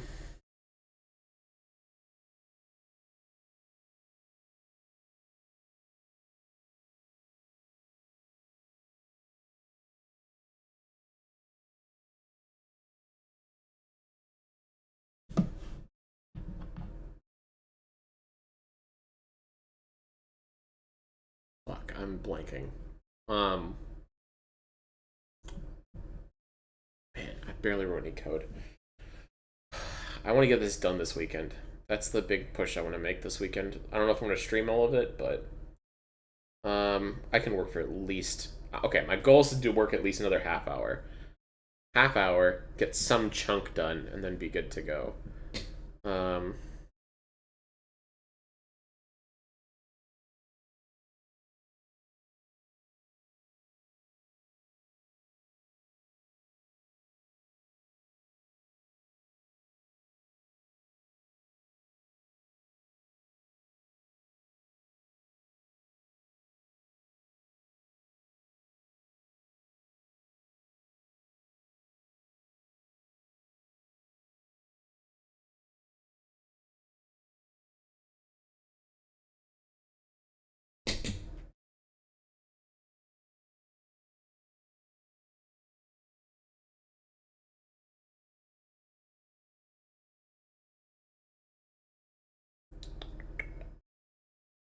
I think.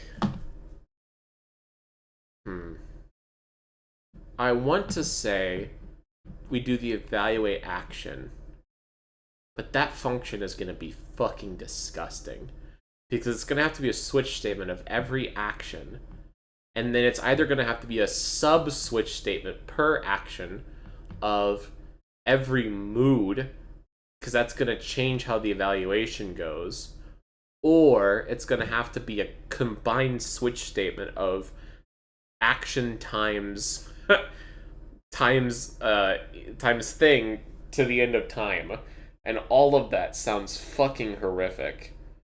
Um, it just sounds super unpleasant.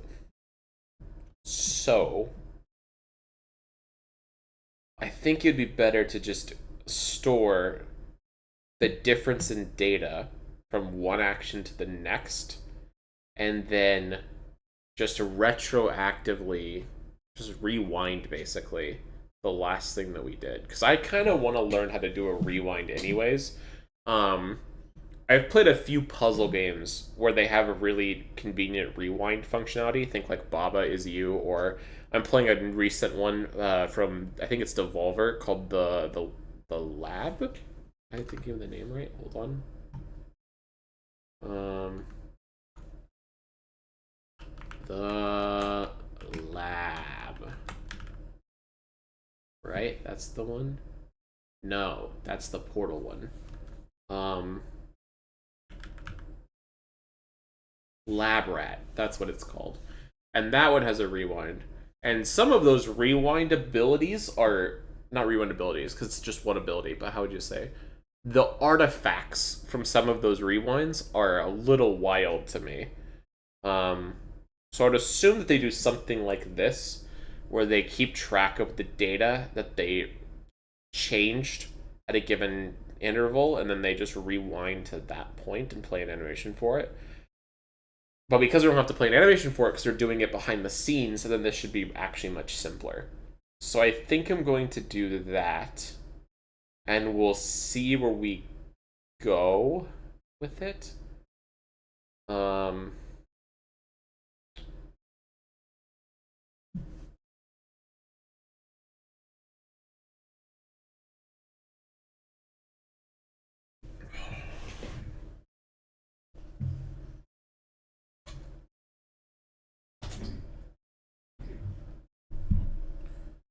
okay, so we need to create an execute action, and in the execute action, we're going to have BSD uh, public unsafe queue. If we do a queue, we can't access that far back. So we only get to... I don't think you can peek multiple, can you? I don't think you can, but let's see. Can you peek past first element Q C sharp?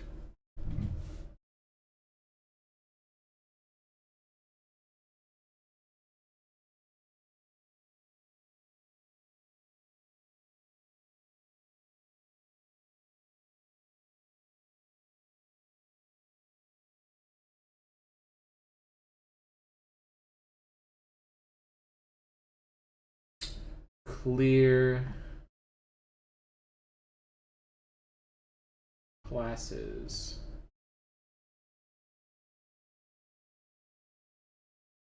I want to see the Q.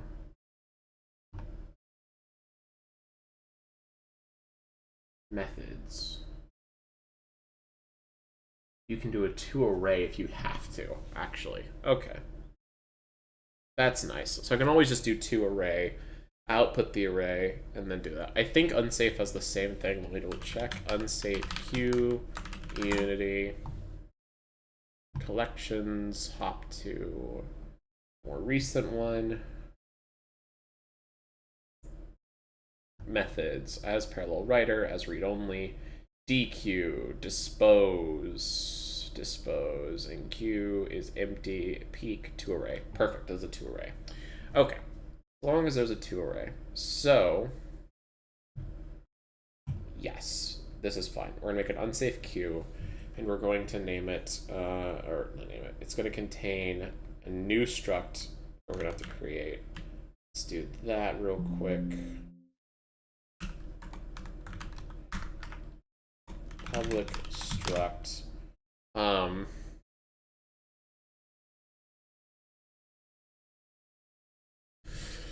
Oh, fuck. Hold on. Yeah, it should be a struct or a queue. That's going to be a struct that is changes or value changes. And it's going to be a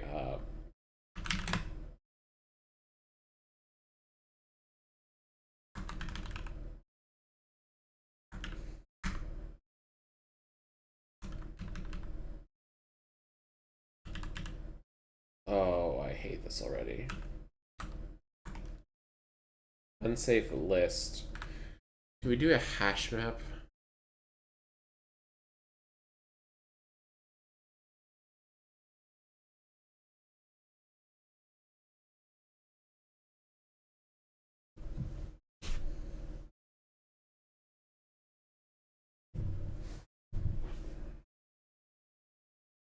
We're in an unsafe list, and the types are going to. It needs to be like a KVP basically. Um,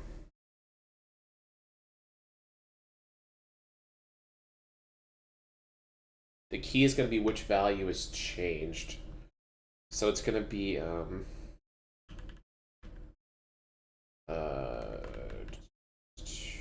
the only thing we can change is agents, right? Because we can't really change the map.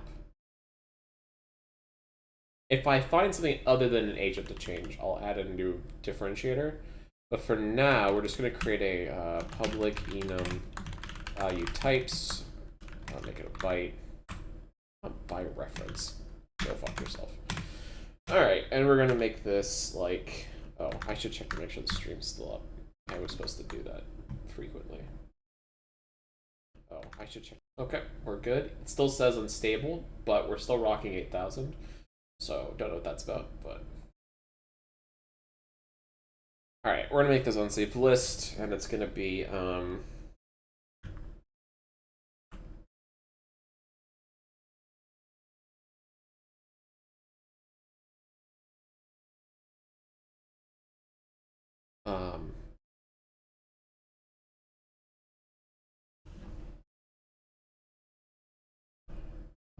value types.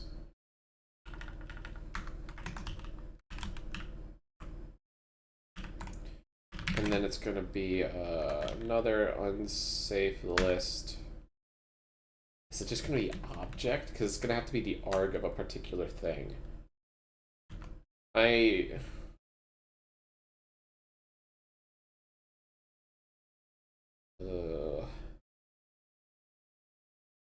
Maybe I union a struct.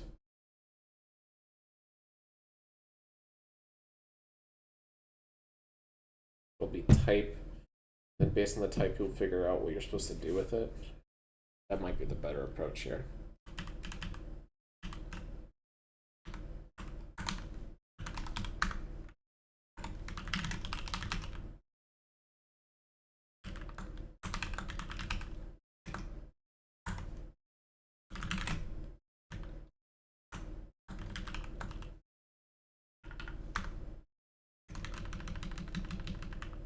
It should be change type.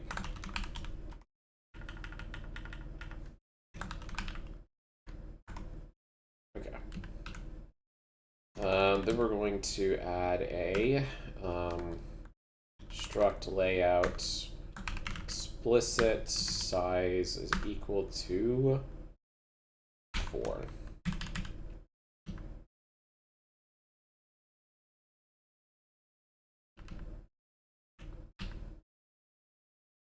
So we'll name type, and we'll do, we'll say health, position, awareness, and mood. That's all I know how to change for now.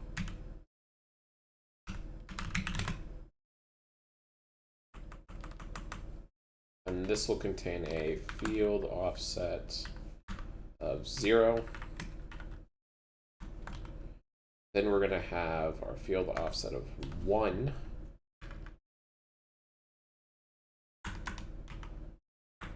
And this will be for public, we'll make this for health. So it'll be agent ID.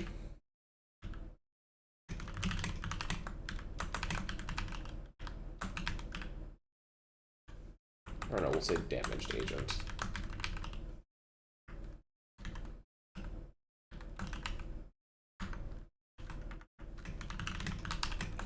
Previous health.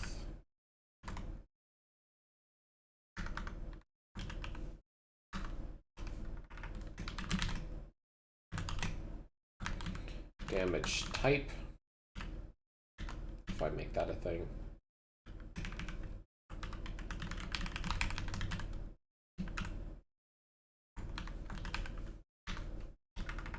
Then we have position.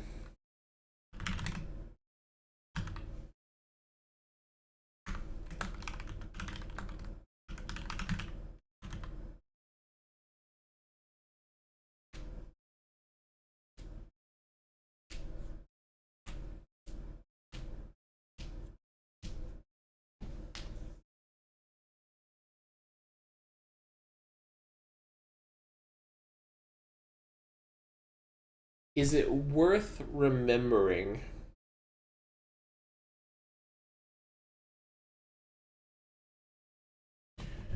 Is it worth remembering in this the previous action performed?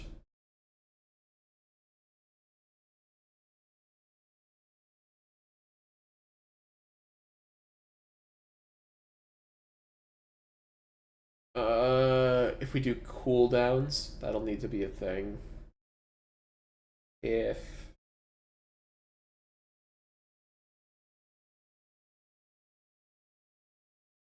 I think we will, because I think it's gonna have to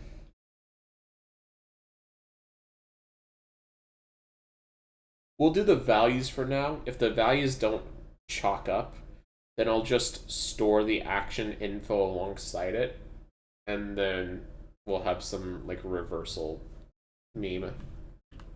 For now, we'll just store the data. I don't know.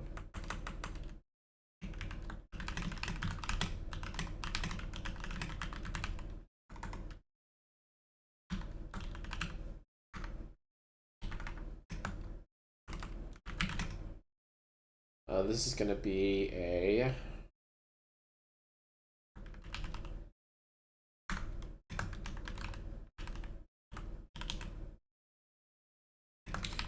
previous awareness.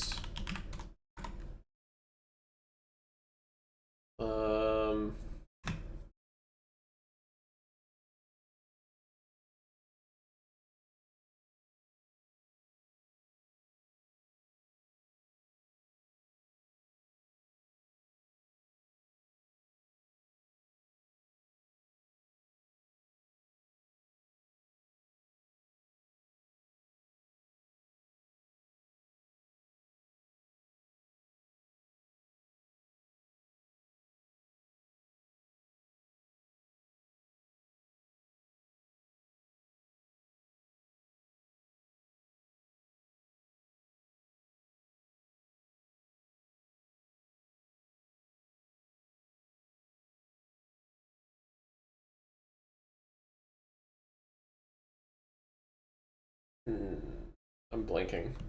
Maybe we can combine awareness and mood into just previous state differences, but I'll leave this for now. I don't. It's not implemented enough for me to know what exactly this is going to look like yet. So for now, I think I'm just going to leave this like this, and we'll see where we get from there.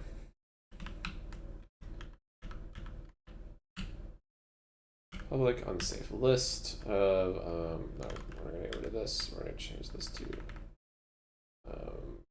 value change.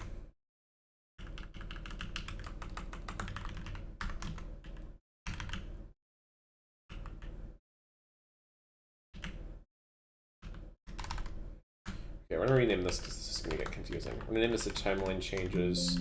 This only has one thing, so we're going to rename this to, cancel. Change this to value.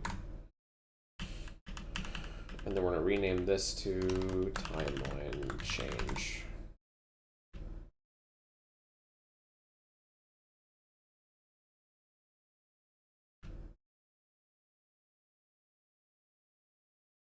That might be better to make that a structum arrays, but we'll come back to that later if it needs to. Okay, so we have an unsafe list or unsafe queue of type timeline changes. History. There.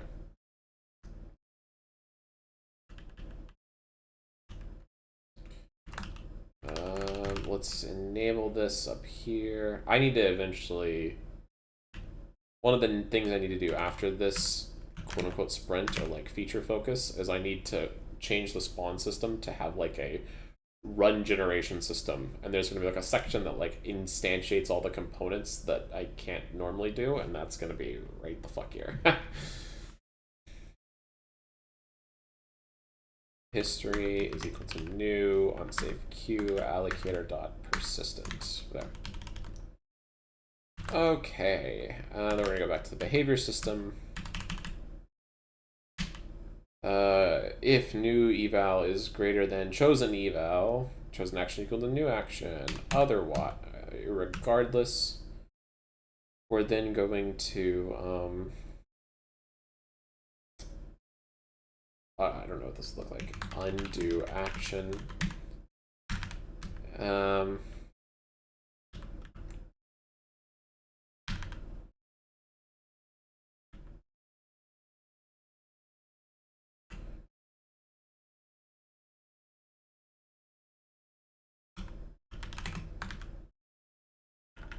I think right now all we're testing is omnidirect actions, so let's do that.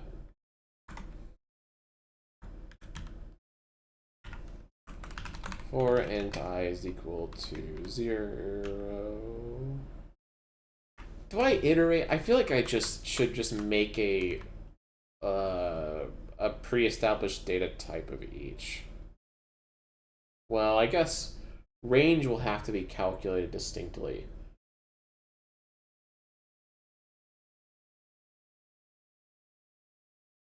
But I feel like all the other ones don't.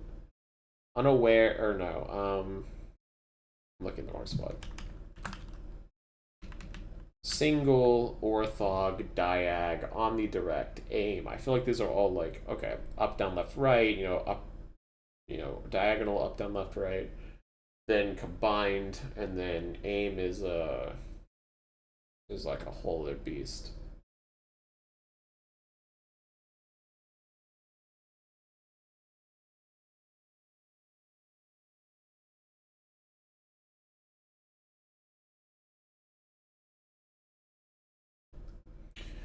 Um,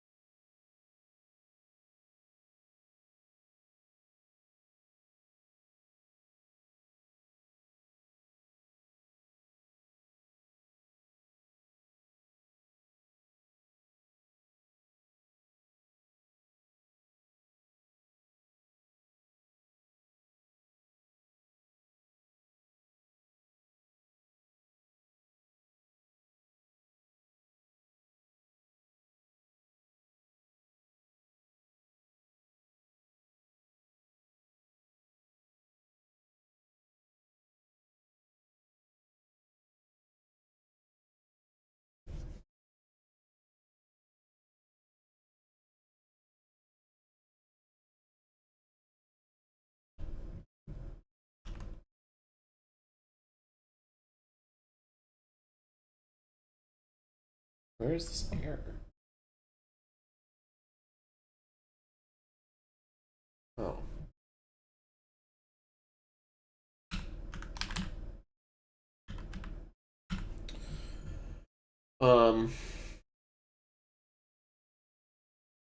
Okay, we'll just.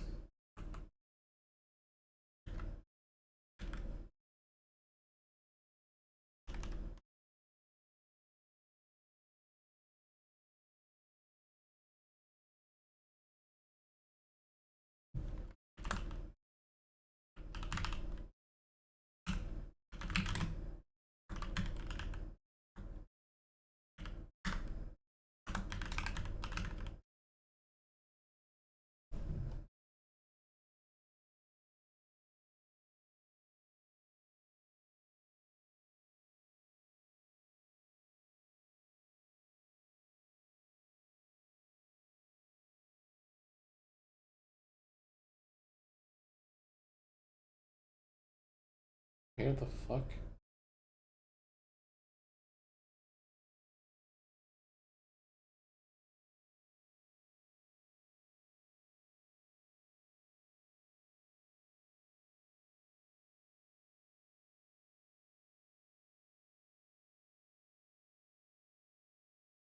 Okay, so I was planning on making a utilities data that had this. And utilities was going to say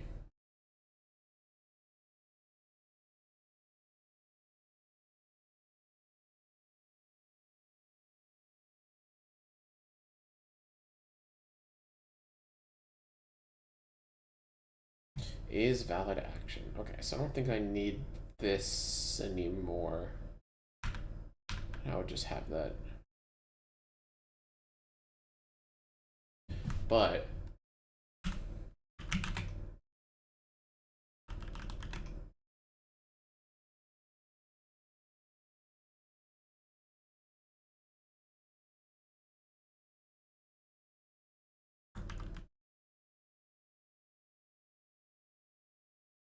fuck, my brain is not.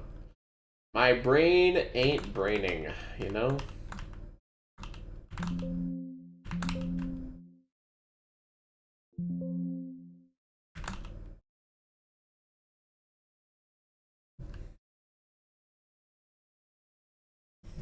Oh god.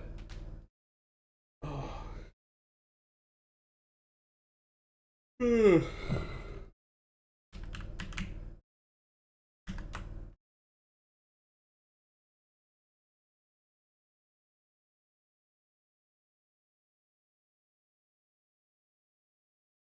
I wish enums in C# could just be complex objects, and that way I could just set them all to like lists and that kind of shit. Because that would be so nice right now if I could just be like, okay, yeah, for this one it's going to be, you know, vector 2 int up down left right. This one's going to be, you know, -1 you know, +1 etc. It'd make this so much fucking easier.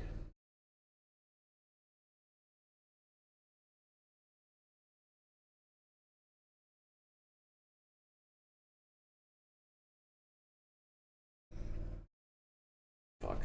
I think I might need to like crash and then try this again. So I've coded nothing. Fuck me, but I still am out of it. I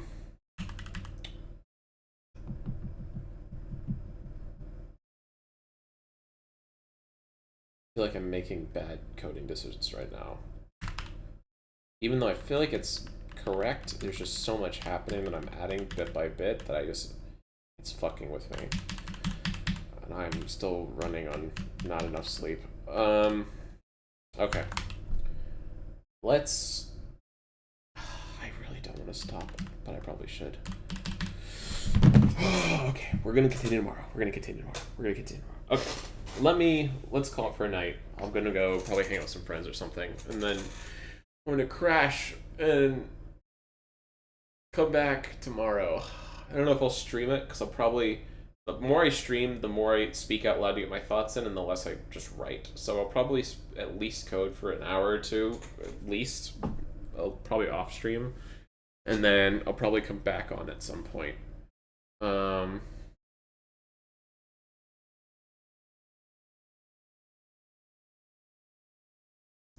But we'll see what my schedule ends up being tomorrow.